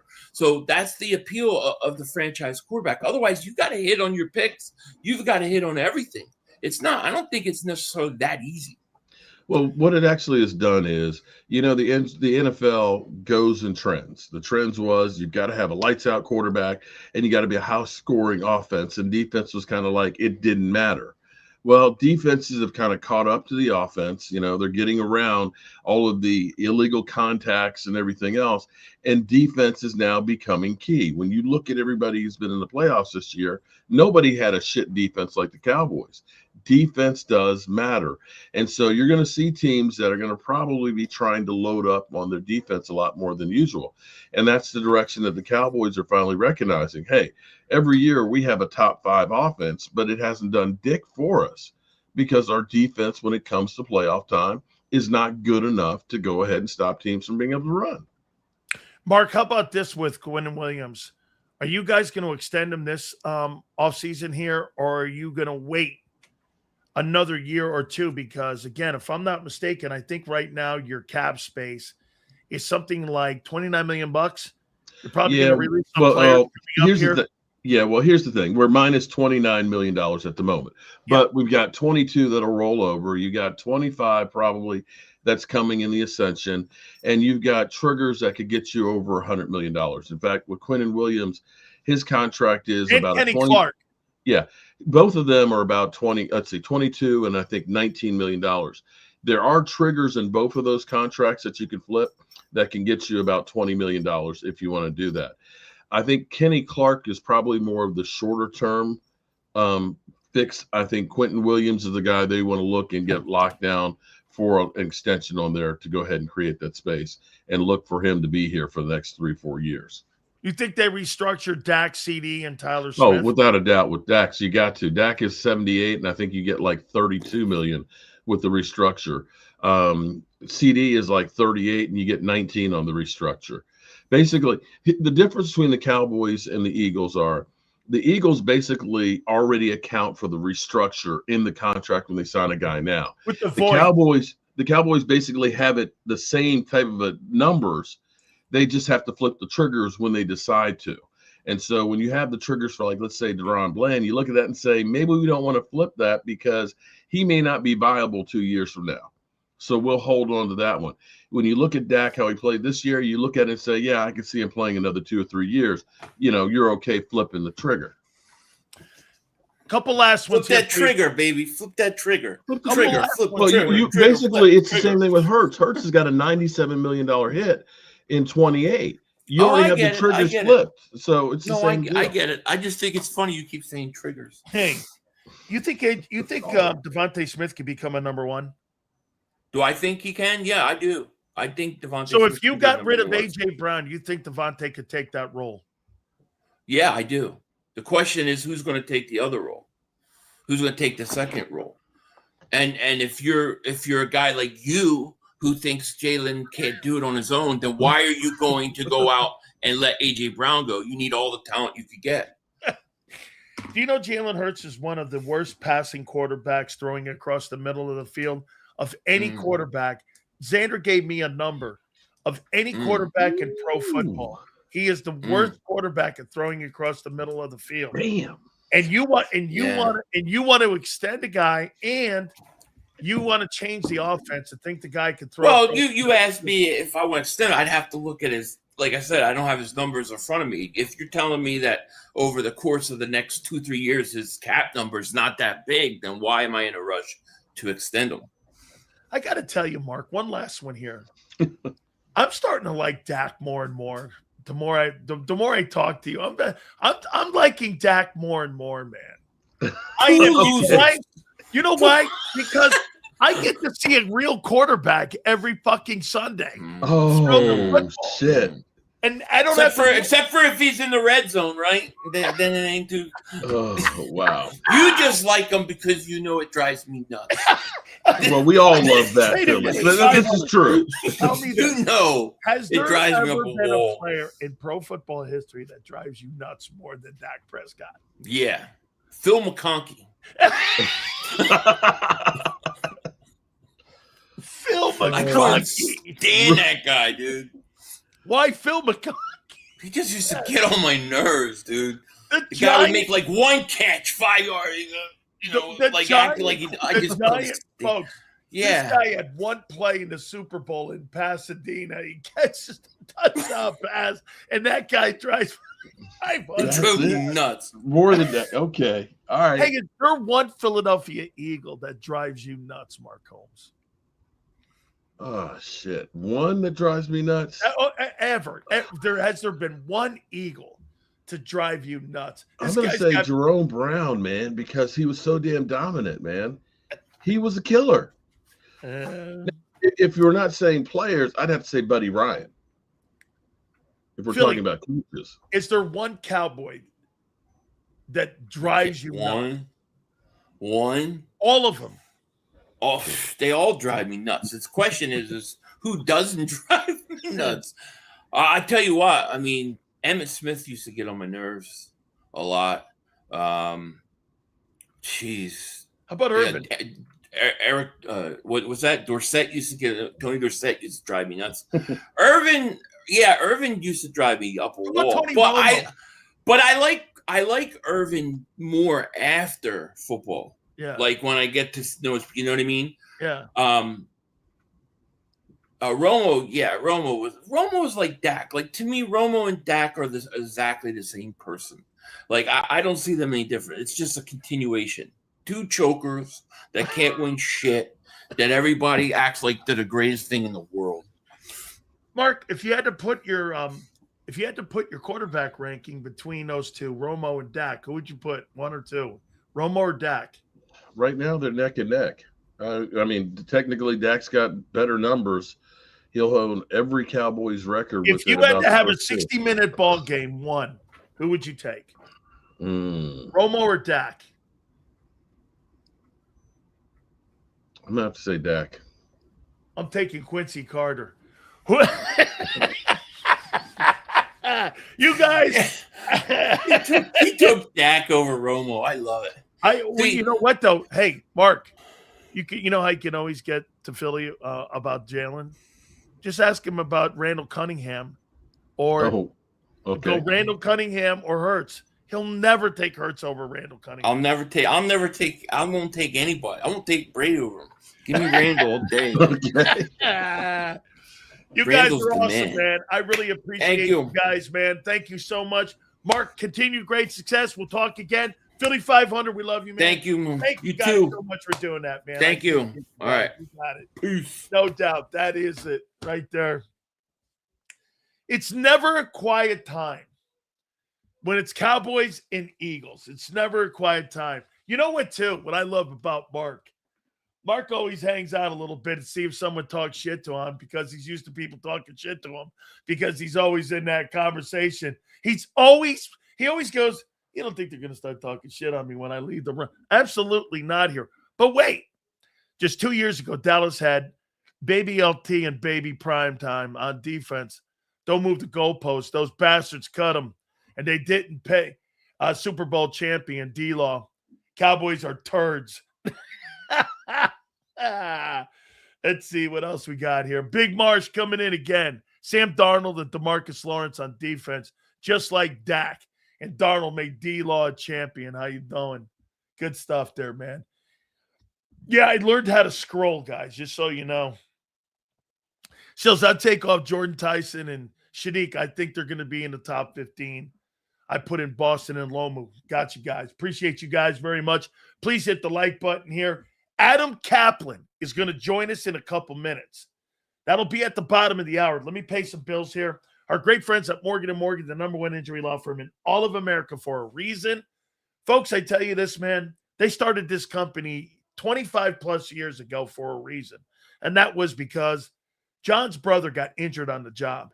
And this became a mission for those guys to make sure that they defend families across this great country of ours. #1 injury law firm. There is no firm like Morgan & Morgan. That family I told you in Pennsylvania, $650K they were initially offered. They ended up getting that family $26 million. Go to forthepeople.com/Big Sills or Pound Love 529. That's FORthepeople.com/Big Sills or Pound Love 529. And do me a favor. You tell them Big Sills sent you. There's a reason Detective Johnson is the gossip king. Oh, did you hear? Jackie and Tom are getting a divorce? Mm-hmm. Sad. Well, I heard that Ashley Had work done on her face? Yeah, oof. Just like there's a reason Morgan & Morgan is America's largest injury law firm. Injured? With over $25 billion recovered for our clients, there's a reason to go big. Bathroom? Okay. Morgan & Morgan, America's largest injury law firm. Oh, okay. Ignite your nights with free live entertainment daily, only at Live Casino and Hotel Philadelphia's Center Bar. 7 days a week, enjoy some of the region's top party bands, performers, and DJs as they take the stage in the heart of the casino action.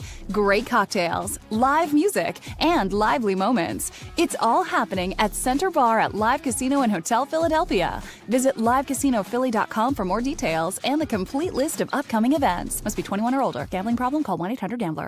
This is Eric. When he got injured in a car accident, he called Morgan & Morgan. He not only gets a lawyer, he gets trial lawyers like Sam and Jessica who are in it to win it. He gets his own investigators with briefcases, leather ones.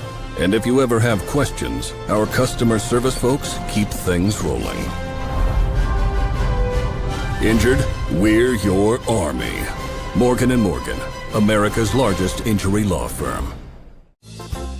Welcome to the Jet Setters and the High Rollers, to the Shot Takers and the Tastemakers.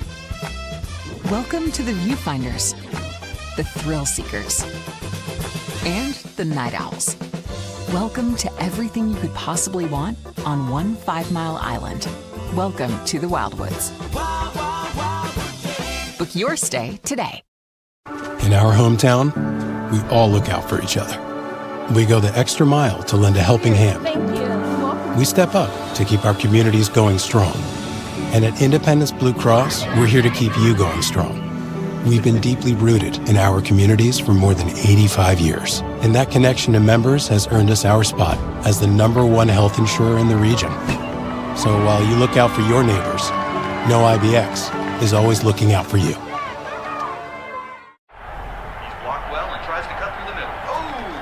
Your gut says Miami is going to win, and you should take the over. Your gut also said your NFT selfies would only go up in value. They didn't. But your head is on Sports Grid and knows the QB is in concussion protocol. The backup has a 45 QBR against the zone coverage. The New York D has the most sacks in the league. So yeah, trust your head. It's smarter to be on Sports Grid. EAGLES. Eagles.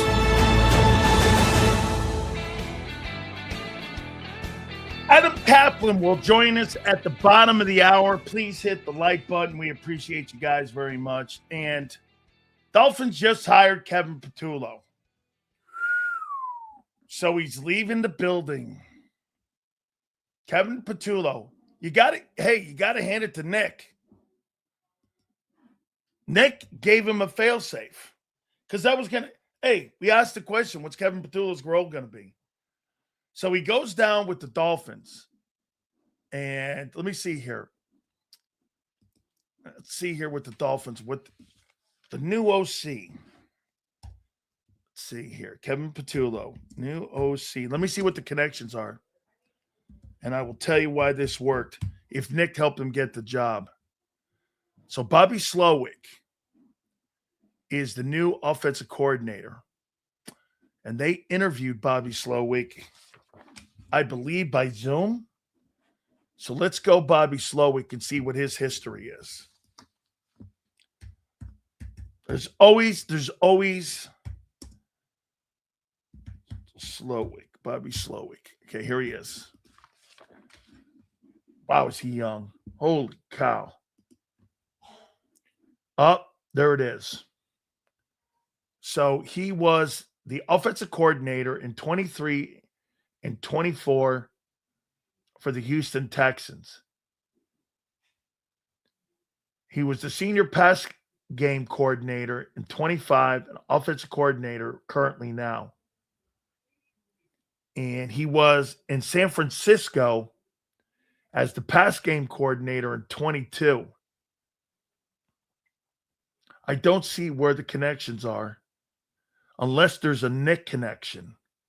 or a Frank Reich connection?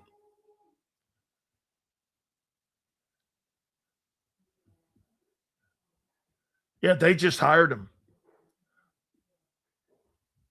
Upon departure of the passing game coordinator, Michael Floor, Slowick took the responsibilities of the pass game coordinator in San Francisco.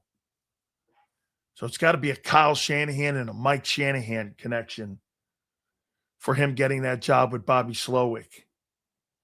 That's got to be Frank and Nick putting out feelers to get him that opportunity. Slowick, who is a defensive coordinator for the Calgary Stampeders, served as the defensive coordinator of the Bears, Cleveland, Green Bay, and the Denver Broncos, and the Montreal Alouettes. That was his dad. His dad was a defensive coordinator for the Broncos, the Packers, the Bears. I remember Bob Slowick. He was a defensive coordinator. So Nick did him a solid, man, by not firing him. Let's see here. Watch the Dolphins have a good offense. Well, who's their quarterback? Bobby, by the way, Adam Kaplan is going to join us at the bottom of the hour. Okay? Oh, by the way, this came in from ESPN today, too. So ESPN ranked all 60 of the Super Bowls, and they ranked the Eagles' 2024 team 40th out of the 60 teams. 40th. So that's like bottom third? Okay? They had him 40th. I mean, I don't believe that. ESPN ranked the 2024 Eagles 40th out of the 60 Super Bowl teams. I think that was one of the best Super Bowl teams in the modern era. I mean, yeah, I don't agree with that. Sue, I would say this. Let me go to this list here of the Super Bowls. I'll ask Adam Kaplan that question. Okay? Super Bowl winners list. And I'll be fair. 2024 team. You beat Mahomes and Andy. Okay? Could they have beaten the Seattle team? They would have killed that Seattle team. The Kansas City team, they beat them. That Rams team that beat the Bengals, I think you beat that team. That Bucks team with that 24 team, I don't think you beat that Bucks team. I don't think you beat that 2020 Kansas City team with Tyreek Hill.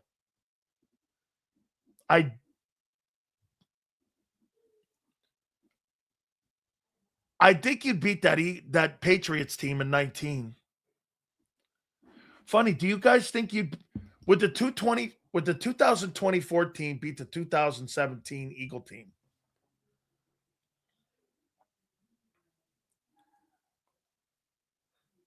Foles is a better quarterback in the pocket. He had a better performance. He beat Brady too. Nick Foles versus Jalen's performance. Foles' performance was better in the Super Bowl. Jalen's performance wasn't better than Nick.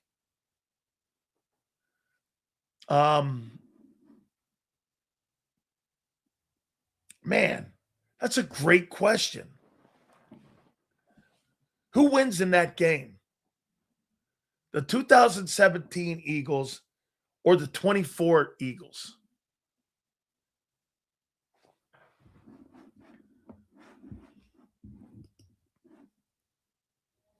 Man. 41-33. You can't get in a shootout with him. You're not going to score 30. You're not going to score 41 points on Vic. But then again, he scored 41 points on Belichick. And hey, for the record, Belichick's a better defensive coach than Vic is. You'd be crazy to think that Vic Fangio's a better coordinator than Bill Belichick. He's not. Hey, you know what? You guys make sure you ask J-Mac that. You think that Vic is a better D coordinator than Bill Belichick. That's a no. Okay? Yeah. Well, Bill's got 8 rings. Okay, 2 as a DC. Got lit up as a D coordinator? What game was that? What game was Bill Belichick as a D coordinator lit up on when he was in New York? I must have missed that. I mean, those defenses never got lit up. Those defenses lit people up. Those are some of the greatest defenses of all. Let me say this to you. That 24 Eagle defense was really good. LT defense fucking never happened. They were never in the room with that. Dude, the defense, the linebacking core itself, almost every guy in that linebacking core is a Hall of Fame player. Shit, you can make the argument Leonard Marshall's a Hall of Fame player. He's just not in yet. Hey, good for him, man.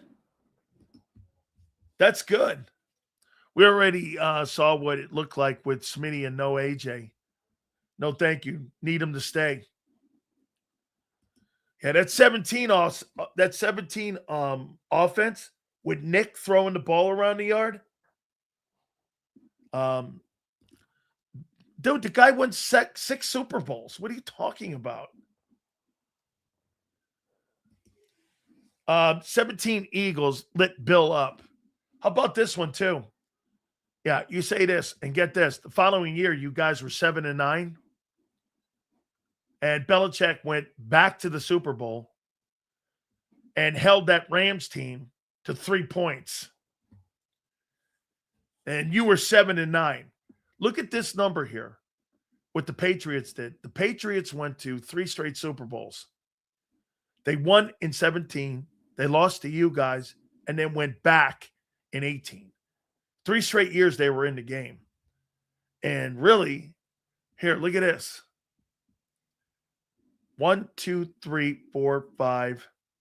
In 5 years, the Patriots went to 4 Super Bowls. 1, 2, 3, 4. 4 Super Bowls in 5 years with 1, 2, 3 wins. They were 3-1 in that 5-year span. That's the best of the Patriots right there. From 15 to 19. That was the heyday of that dynasty. Because they went to, like I said, they went to 4 Super Bowls and won 3 of them. The comeback against the Falcons, they win that Super Bowl in overtime. They lost the next year to the Eagles. Holy cow. Did they really go to that many in a row? That's phenomenal. And that's Bill. We were 7-9. Almost went to the NFC title game. That's right. That was the Alshon Jeffries dropped. Jason, that was the Alshon Jeffries drop, right? In New Orleans. Right? It was the AFC Championship. No, it was the divisional game that you guys were in. But Tulo getting a job right away tells you the world around the league is hurt stinks. I don't think it says that. I think these guys are all plugged in. And what happens is guys pick the phone up. Nick picked the phone up. Nick picked the phone up and called people and got him a job. He didn't want to stay in Philly. He kept him on the roster, kept him on the coaching staff until he got a job. Most of the time, guys get fired or walk out the building like Stoutland. By the way, we're going to find out what happened with Jeff Stoutland. I think Adam Kaplan has an interesting story coming up. So we're going to find out a little bit because, he knows Jeff Stoutland very well. So let me double check to see if everything's still on pace here. Let's see here. Just got a message. We're all good, I believe. Just double checking here. Good. Okay. Yeah, that's not on Hurts. 2018, after we won, we went 9-7. And Alshon dropped. Yes, I remember that. He dropped it away. What happened in 17? I said it 1,000 times. Bill is the greatest defensive coordinator of all time. Him and Buddy. I'll say this to you, Daz. If I had to put, dude, Vic is really, he's earned a lot with me. I think Vic Fangio, there's a lot of people that copy what he does. Okay? Sills, in your opinion, if the Eagles were to pick up a current Bill Belichick as our coach, do you think he could get this team to the Super Bowl? Great question.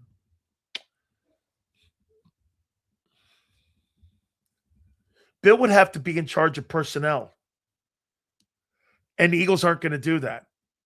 That's why Belichick doesn't fit. Now, if Bill would do this, now, depending, I know this. I know Howie has great respect for Bill Belichick.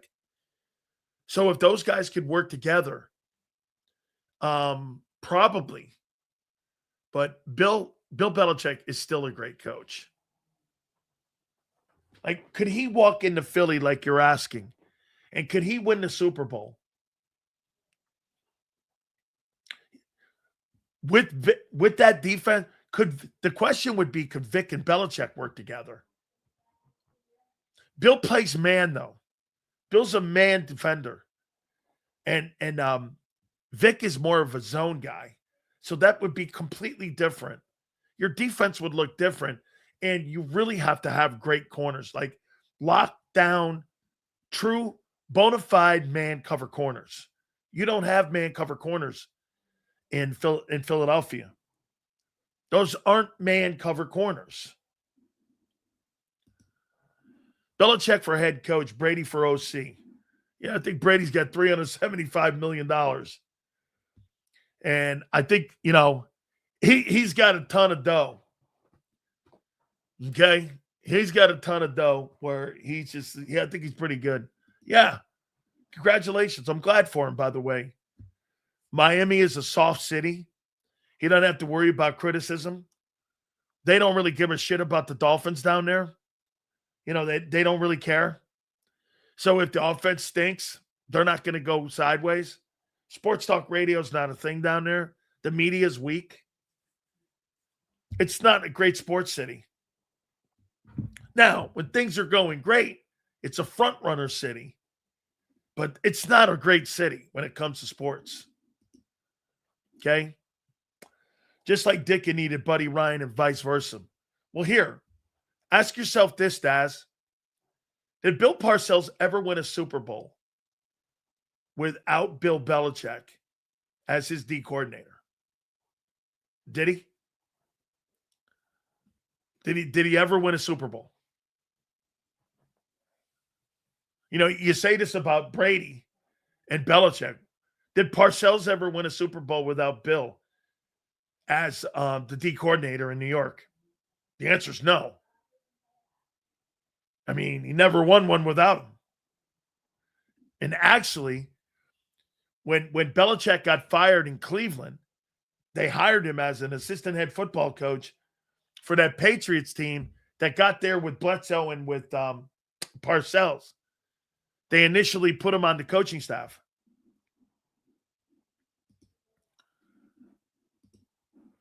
Parcells quit too soon. Everywhere he went. I think that's probably a good thing. Like Jimmy Johnson never lasted more than 5 years. At any stop. Jimmy didn't like staying places long. If you look at Coach Johnson's resume, Coach Johnson didn't stay in places longer than 5 years. Dallas, Miami, University of Miami, Oklahoma State, the Miami Dolphins.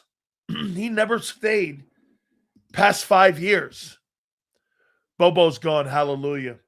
Nick, you're next, bum. Dude, man, I'm happy for Petula to get a job.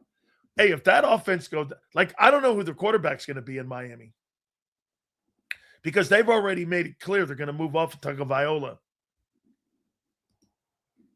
Didn't Jimmy Johnson recruit Thurman Thomas? He sure did. Thurman Thomas and also Leslie O'Neal played on those teams. And if I'm not mistaken, I forget the guy's name. it was Pat something that took over for Jimmy that was on his coaching staff at Oklahoma State. They were recruiting Barry Sanders too. So Jimmy was recruiting Barry Sanders for Oklahoma State. So I forget who he had. But yeah, and it was Leslie O'Neal. And he had Leslie O'Neal and Thurman Thomas he brought into Stillwater. And when he got that coaching job, I think Jimmy was at Pitt when he got that coaching job at Oklahoma State. I swear people must be dumb. If Nick gets canned, that means we had a bad year and the quarterback follows. Yeah, listen, Twiz, I don't believe it's going to go. I just don't believe that the offense is going to work. I believe you're getting away completely from the quarterback skill. This is more an indictment on what they're doing, not on him. I think if you coach Jalen the way you did in 22, which, hey, let me ask you this. You think if Jalen Hurts goes to Indianapolis, you think that team becomes a Super Bowl contender? I do. That shows you what I think of him. If Jalen Hurts goes to Indianapolis, do you think the Colts become a Super Bowl contender? Yes or no? With that team that they have, it's a pretty good football team. That team's got a really good roster. Do you think if he goes there with Shane and Shane utilizes him, okay? Passing game was bottom last year. Hurts has the perfect mindset. I'll give him that. Yeah. Okay, this is a great, yes, Twiz. This kind of goes down to what you're saying here, okay? If he's not willing to run, then probably right. Okay? You're probably right there. Love the story about LT coming late to the meetings and Belichick telling Parcells. It's a true story. I know 3 guys that were in the room when it happened. Here's another one for you too, Daz. So Lawrence Taylor was sleeping in one of the meetings, okay? Fell asleep. And he said, will someone wake him up, please? So Lawrence Taylor gets woken up. He goes, did you hear what I said? He goes, do you want me to tell you what you're thinking? And Belichick goes, please. He got up there on the board, wrote down every single responsibility for every player on the defense, what their assignments were, what their responsibilities were, put it all down, threw the chalk down, and said, is that what you're talking about? And Belichick looked at him and said, yes. And LT went back to sleep. It's a true story. He got up. He was sleeping because he was out, obviously, the night before. And LT, did you hear what I said? They were installing things for the Washington Redskin game. And they were installing this shit. And Lawrence Taylor got woken up. And he went up there, left defensive tackle, nose guard, Jim Burt. He went over to Leonard Marshall, did all Leonard Marshall, Carl Banks, Gary Reasons. Went over to Harry Carson, did Harry Carson's, did his responsibility, did the secondary guys, all of them, responsibilities, techniques, threw the chalk down, sat down and said, is that what you're talking about? That's who Lawrence Taylor was. Don't kid yourself. LT was a smart football man. Saying he may have had a lot of shit in his life, but Lawrence Taylor, dude, was insane. Shane Steichen adapts to the skill set. Yeah. And see, here I'm not getting it. I don't understand it actually in what they're doing. Sills, are NFL injuries mostly bad luck, or is it literally based on players' DNA build? I think it's both. You always say not everyone is built the same for the NFL. Just curious. Yeah. Some of it's luck. Some of it's not luck. No question. All right. I'll tell you what. I do this great show on weekends with Sports Grid, and it's gotten out to a great start, and we appreciate it. And every time I get Adam Kaplan on, I don't have enough time to talk to him. He and I are in the breaks and we're talking and we're going because it's short form interviews. So we're going to do a little conversation here with Adam Kaplan. We're going to bring him in here now, our NFL insider now, and we appreciate him coming aboard. I know, my friend, are you freezing your baguettes off right now? What's that? Are you freezing your baguettes off right now? Yeah. Oh, dude. Well, no, actually, you know what's funny? Today it was actually low 40s, which is like, 80s at this point, to me, because this is the coldest winter of my lifetime.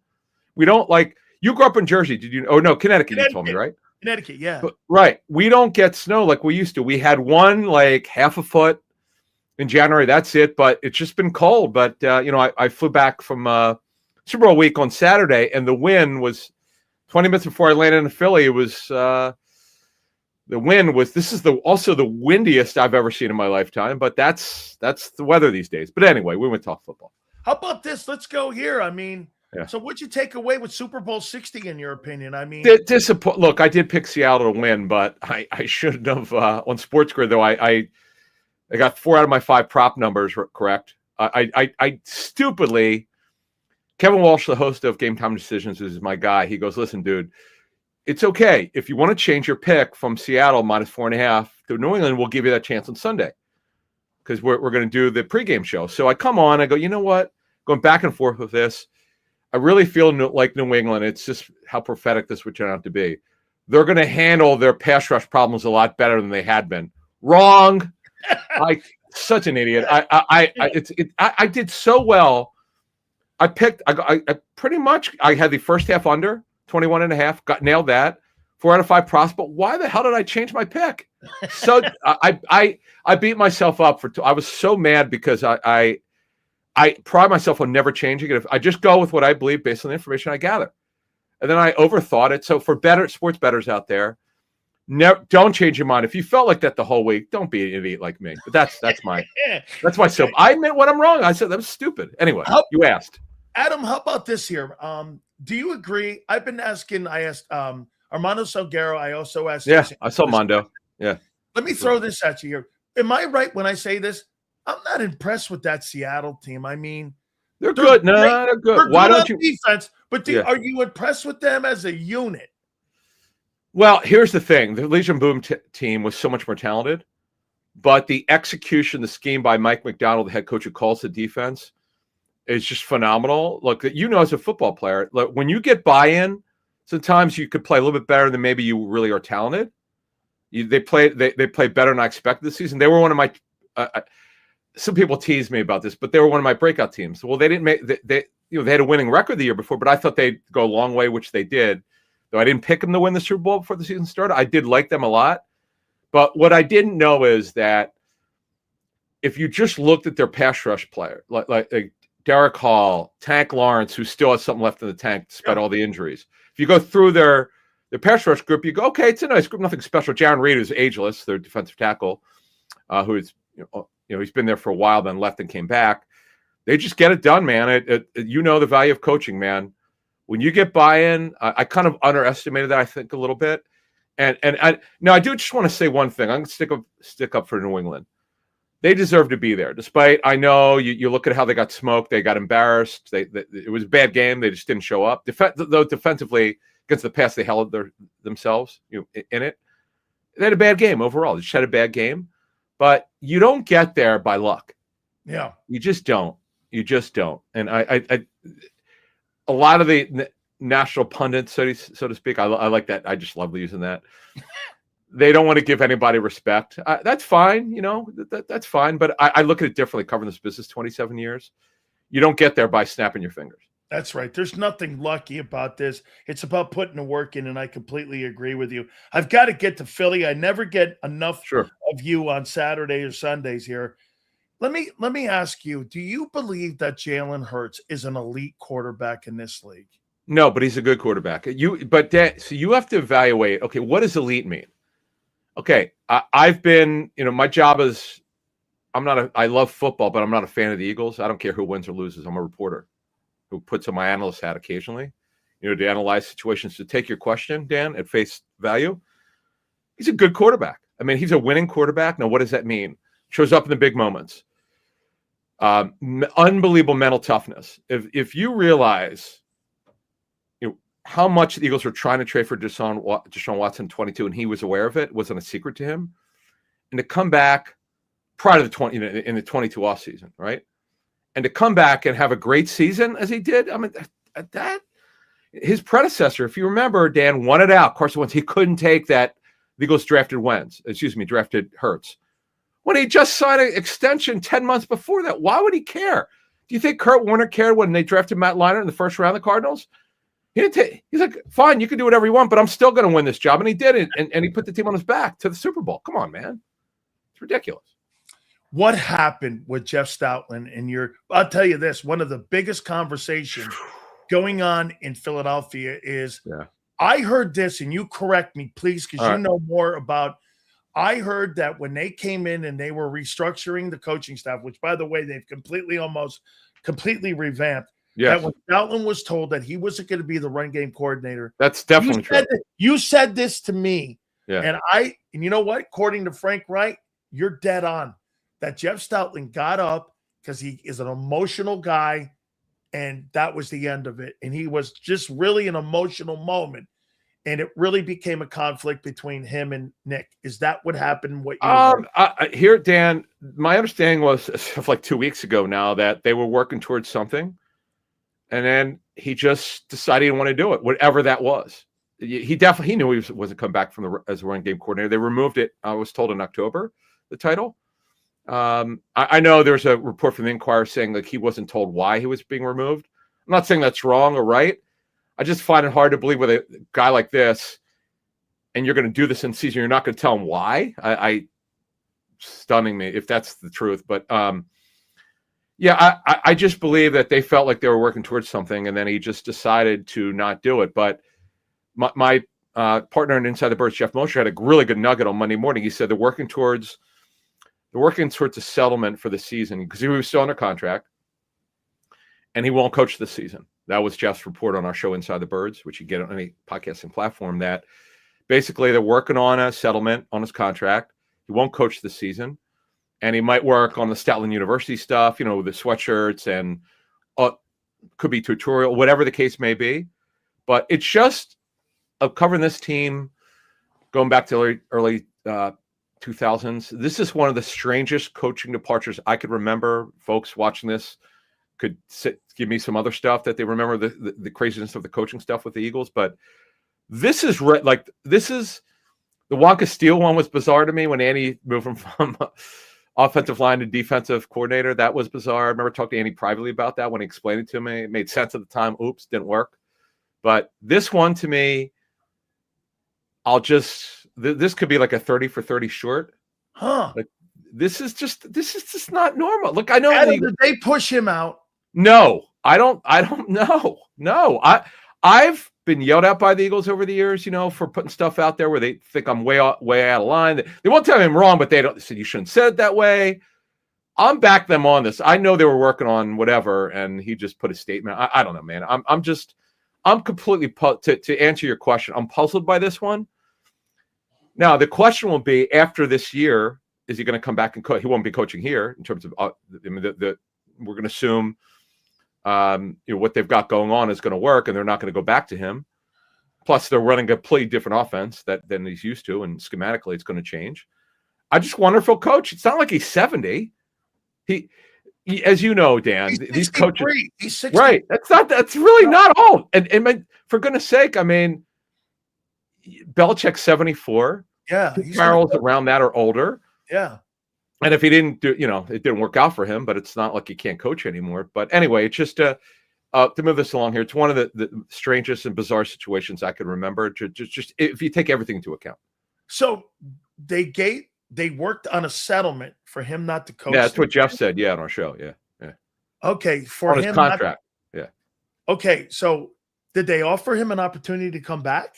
I see. Jeff did not say exactly. I had heard they were working on something for him if he wanted to come back. But as you mentioned, and I know for a fact it would not be his run game coordinator, because schematically what he does is not what they want to do going forward. And then now would he be offensive line coach?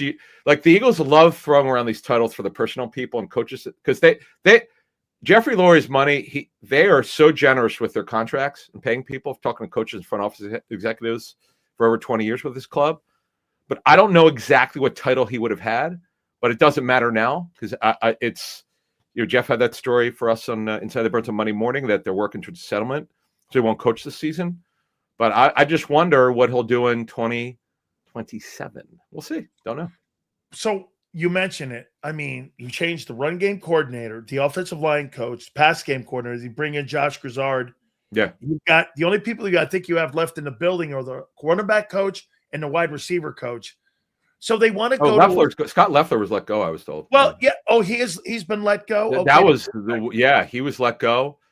Now Patullo, I was told. He just got a job. He just got a job today, a couple minutes ago with the Dolphins. Yeah. Who are we talking about? Patullo? Patullo. Yeah. But what I was told with Patullo was he could come back, but have no involvement with the offense. He would be Nick's sort of right-hand man in terms of senior staff member to help him with organization. Because that's really, here's a little nugget for you. When he was the pass game coordinator, 25% of his job was sort of taking some responsibilities that Nick didn't have time to. It might be communication with some people in the building, whatever the case may be, but it was not related to his daily job. And I'll be honest with you, moving this forward, Nick's got to find a senior offensive assistant. They need to help this young staff.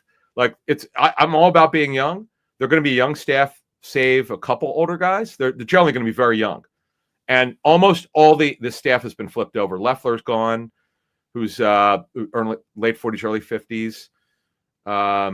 I'm just trying to think. With Stout out, who is, you said 63. Right, they got Vic is 66, 67? 67. Okay, that's it, really, of the older guys. We're talking about guys well over 50. So it changes good. And being here most of my life, fans are impatient, but you're going to have to be because this thing's going to look really different. Do you agree that this is the last year for Vic Fangio? He's been kicking the can around about. I know. I would say this. It depends how it goes. Is he enjoying himself? Because I know when Jim Schwartz, I'll give you an example. Jim Schwartz, the 2020 season, the Eagles were terrible. This is the year that Doug Peterson got fired. Okay. They were really bad. We had heard on Inside the Birds, Jim was not happy. It's when you're a veteran coach and you see things go down the tube, it had nothing to do with him. He did a great job. But you saw what happened with him in Cleveland. He thought he was getting a head coaching job. Yeah, Jim took the year off. He had a couple minor health things to take care of. And he did. He came back. He consulted for the Titans and he went to the Browns. But the bottom line is, man, when you're an older coach and you've seen it all, when you don't like what's going on around you, or you do, but it could be better, you have to make a decision. So I don't do percentages on anything because I've learned my lesson. It's foolish to do that. But I would tell you this, it depends how he feels. How physically, I know he's talked about his girlfriend before. He's talked about having someone else in his life. And, when, as you know, you and I are similar age here. So you get through life, you decide what's important to you. But these guys, all they know is football. It's like, I'll give an example before we move on. So in my reporting on Andy Reid, okay, after he got fired, right, after the 2012 season, there were rumors that he might retire. And I was told this is such nonsense. He's not retiring. Football's all he knows. There's no chance he's retiring. And he got a lot of love from a bunch of teams. And it was really Kansas City who won him over. That was a great decision. This is all these guys know. Yeah. What else are they going to do? Does he even play golf? No idea. No, you don't play golf when you're pickleball. I don't know. Right. I mean, Adam, this organization. I mean, do you think they micromanage? A couple more questions here for you. Sure. Do you believe they micromanage? I mean, it just seems that everything comes through the front office and that there's not empowerment. When I look at a guy like Robert Kraft empowers his guys. They've been to the Super Bowl 11 times. Do your job. Go do your job. You hire a coach. Mike Vrabel's in charge. Vrabel brings in Josh. It doesn't seem to be that way in Philly. There seems to be a lot more steps, and it seems to be a lot more like speed bumps. that you have to navigate through to go through being a coach in Philly. All right. So on your question and on your point, there's some truth to it, but let me explain. When the offense looks bad, the owner's going to get involved. Why is that? Jeffrey wants a world-class offense. I've talked to numerous coaches who work for the Eagles over 20 years, okay? He wants it to be special, and he's demanding.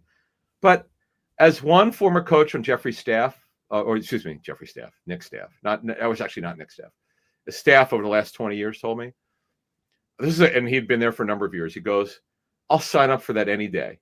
When you put demands, when you know you want it to look a certain way, and that coming to the building, that your shelf life won't be what you want it to be if it doesn't look right, you'll sign up for that any day. Your family's treated great, you pay him well, but Jeffrey's going to get involved when he's not happy. Like he's going to sit in.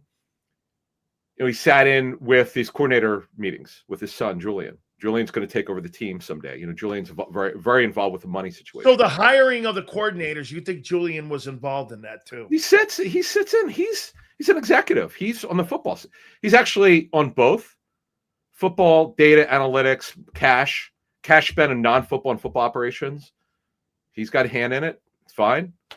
It's hard to argue with their success, but Jeffrey, I've just heard it. Jeffrey's going to be involved when he thinks he needs to be involved, and it's just. But only time I have a problem with it is when he claims he's not involved, but yet he might give his opinion. But you're the owner. You should not be giving your opinion. I get it. You own the business, but you're not a football guy. I know he loves football. He's one of the smartest football owners. There are not a lot of them, Dan. That's right. Okay. He loves football. I just, Jeffrey's really good. He's arguably the NFL's best owner. We could stack them up in down the road someday. But to move this along here, there are times where I'd say, you know what, maybe you should back off, but I can't argue with the success. And that's the point. Final question for you. A.J. Brown, what do you do with him? Most trades go down. They're not, I put out in 2010 that the Eagles were shopping McNabb at the Senior Bowl. They were actually trying taking the barometer. Howie doesn't really go to the Senior Bowl much anymore. I know it's been a number of years. He may have gone this year. I didn't go because I got snowed out for the first time in 24 years. But I just know the way clubs do this. When they want to take the barometer, you get the barometer at the combine. Eagles, when they got AJ, Howie talked to John Robinson at the combine that year in 22. John told them that he's not available right now. But if we feel like we need to revisit with you, we will. And they did. And Howie got him. Howie's relentless. Talking to other general managers. When he wants something done, he gets it done. But, I know AJ did that Michael Parsons interview. My issue, Dan, let's go inside football for 30 seconds. The issue for Hurts is playing on time, and AJ wants the ball on time. Football. You've lived it, you've breathed it, you played it. Offense. I know you're a defensive guy, but offense. AJ's a pretty smart guy. I talked to the Titans coaches at the trade. I want to know what the Eagles were inheriting. He's very emotional. He's a wonderful guy, very connective, cares deeply, but he's emotional. And, I know there were reports by one of the outlets here about he was asking to be traded, 24 or something like that. I'm not doubting that at all because I know he was super pissed off in 24. I mean, just watch his interviews in 24. I mean, he wasn't happy. He's aggravated with the quarterback because the quarterback doesn't play on time. Just go to his interviews. He wants that. I'll tell you what. Maybe I was the only one who got it. I think you're dead on with this. No, when he said, "You're use me, but really use me," that means don't make it so random. I want the ball when I want it. It all could sound good, Dan, to move us along. The West Coast offense, Sean Manning's really smart. That's great. But can your quarterback get A, buy in, and B, get rid of the damn ball on time? It's the West Coast. This is whether it's going to be mostly McVay, some Shanahan, or whatever. It's a West Coast offense. It's a timing-based offense. There's no argument. No one knows what's going on, disagrees with me. The ball's got to come out, and it's got to be consistent. It can't be random when it comes out quickly. And that to me is what they fight. If they don't trade A.J. Brown, okay, if it sounds great in the offseason, let's get to the regular season. Hurts has never been a consistent on-time quarterback with football. No, Just ever. has never been. Not arguable. The tape shows it. It's not even worth discussing. No, It's a it's fact. not. I mean, and again, that's why the West Coast stuff here, Adam, it just doesn't make sense. It's more, Shane Steichen is the guy that was really the developer of the guy. He was a weapon in 22, but they've gotten seemingly further away from that. Well, one thing before I get out of here is that you have to understand Steichen. The way it was explained to me more than once was he saw that it wasn't working, because when Nick, for some stupid reason, Sirianni thought, I know he was with him in 21 in the offseason. He was also calling plays then. He skipped steps. They wanted to be super aggressive throwing the football early and a lot, and Hurts couldn't handle it. So Steichen, over time, they became more of a run offense. And then 22, the league had no idea how to adjust to Hurts and AJ with a deep ball. And once they did, the next year, it's been downhill ever since. Randomly, like occasionally, like the Steeler game 2 years ago, Hurts was incredible. The Brazil game, start the 24 game, Hurts was incredible. It's just he can't do it consistently, Dan. It's just it's tough. It's tough to watch it, to be honest. When it looks bad, man, it's bad. It is, man. I'll say that to you. Adam, thank you so much for doing this. I appreciate it. And by the way, I really love our new friendship, man. It's really awesome. I hope we talk on Sports Grid X this weekend. I said, hey, if you want me this weekend, we could do it. I do. Oh my God. I told him. You know what I told him too? I go like this. I can't get enough of the guy because it's short form interviews. Yeah. Adam, have a great time tonight. You too, man. Be well. You got it, man. You got it. Be well. See you. You got it. That is Adam Kaplan. So we got some nuggets. So Jeff Stoutland, they gave him a settlement. That's new. Okay. All right. Hurts is tough to watch. Okay.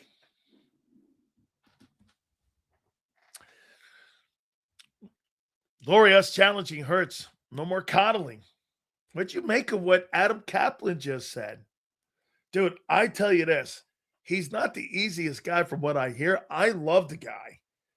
And he just, I told you, he requested to be on I guess these analyst guys that they have at Sports Grid, every single one of them is requesting to talk to me on Saturday and Sunday. And I told Xander prior to the show, all these guys want to come on this show now because it's long form. And I was like, yeah, you guys, so I'm going to put a bunch of these guys on that we have on the program, on weekends. Not everybody. Okay, not everybody, but we'll put the really good ones on. And Adam's one of the really good ones. Let me guess, Chat. Adam Kaplan knows nothing about Hurts is right. Hey, I didn't say any of that. That's the first time we've ever had Adam Kaplan on, too. Okay? So, Sills, do you think the Dolphins are cooked now with the Petula news? No, he's not the OC. He's a coach, pass game guy. I don't know. Marshall adding another person to the hit list. Come on, Twiz. What's up? It's just hard to watch. Damn, Marsh. Adam Kaplan now covers the Eagles too. Says that Hurts is hard to watch. That ain't even Big Sills. I don't. What's going on here? What the hell happened just now? Thank you, Chuck. Appreciate it. Thank you. Yeah. Oh my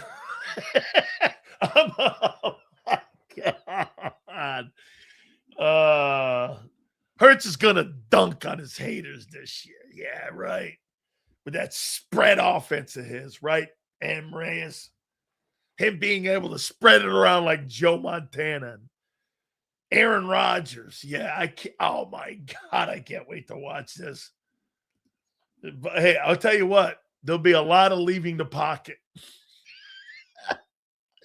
Oh, hey, here's the over-under number. I got one for you guys.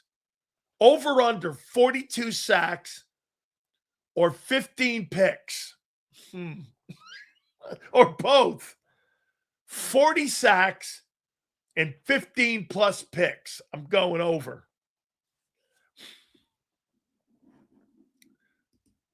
Man, Sills. Hey, I didn't say any of this stuff.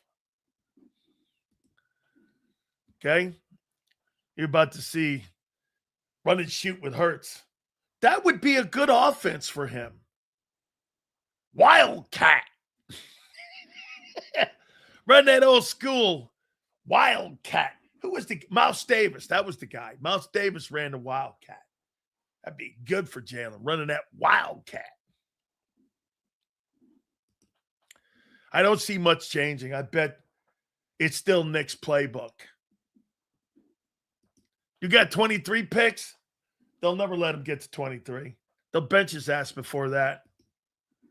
I've said it, Warren Moon, run and shoot. Yeah, Warren Moon was a great passer.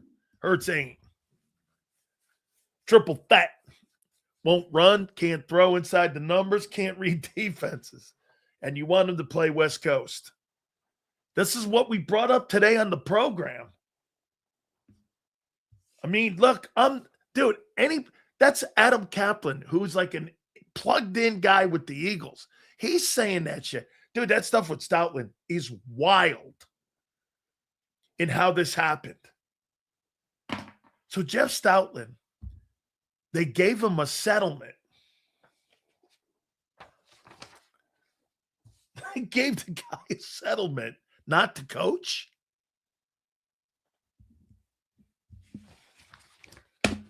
Okay. Wow. Gave him a settlement not to coach. All right. Hey, our great friends at Morgan & Morgan, the number one injury law firm in all of America. For a reason, they win. There is no firm like Morgan & Morgan, family-owned and family-run. Folks, told you about the family in PA. Initially offered $650K in the settlement. They ended up getting nearly $30 million in settlement. Some of the best people you could possibly know, and family-run and family-owned. Do me a favor. Go to forthepeople.com/big sales or pound law 529. That's forthepeople.com/big sales or pound law 529. And do me a favor. You tell them Big Sales sent you. Yeah! There's a reason the Karate Master was the #1 salesman in the lumber department.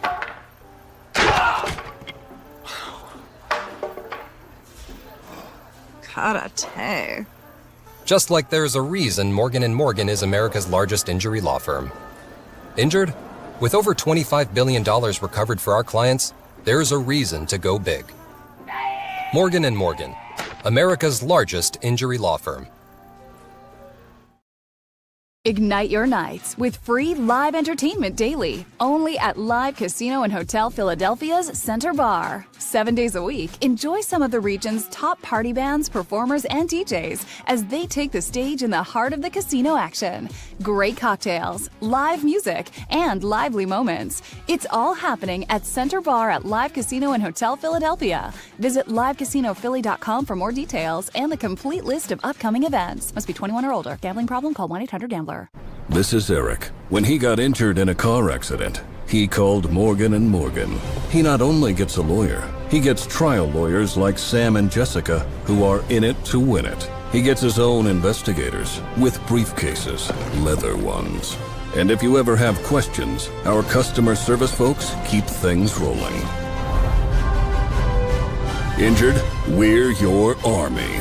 Morgan & Morgan, America's largest injury law firm. Welcome to the Jet Setters and the High Rollers, to the Shot Takers and the Tastemakers. Welcome to the Viewfinders, the Thrill Seekers, and the Night Owls.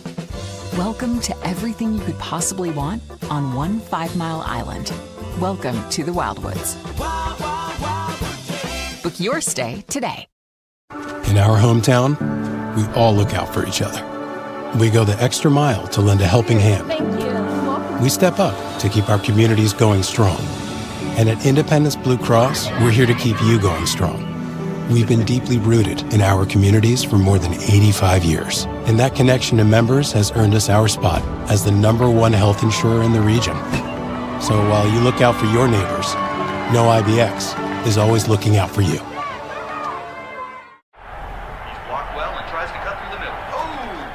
Your gut says Miami is going to win, and you should take the over. Your gut also said your NFC selfies would only go up in value. They didn't. But your head is on Sports Grid and knows the QB is in concussion protocol. The backup has a 45 QBR against the zone coverage. The New York D has the most sacks in the league. So yeah, trust your head. It's smarter to be on Sports Grid. EAGLES. Eagles.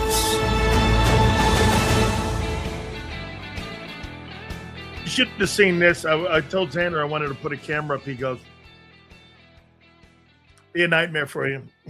Yeah, real quick here. Funny how AJ got the ball on time when Shane was around, aka a real coach. But go ahead, Kaplan. There'll be no hurt slander. Unsubbed. Thank you, Marsh. You're a dude, man. I'll tell you that. All right, guys. I appreciate you very much. Thank you again. 2 to 6 tomorrow. And we shall see you on the flip side.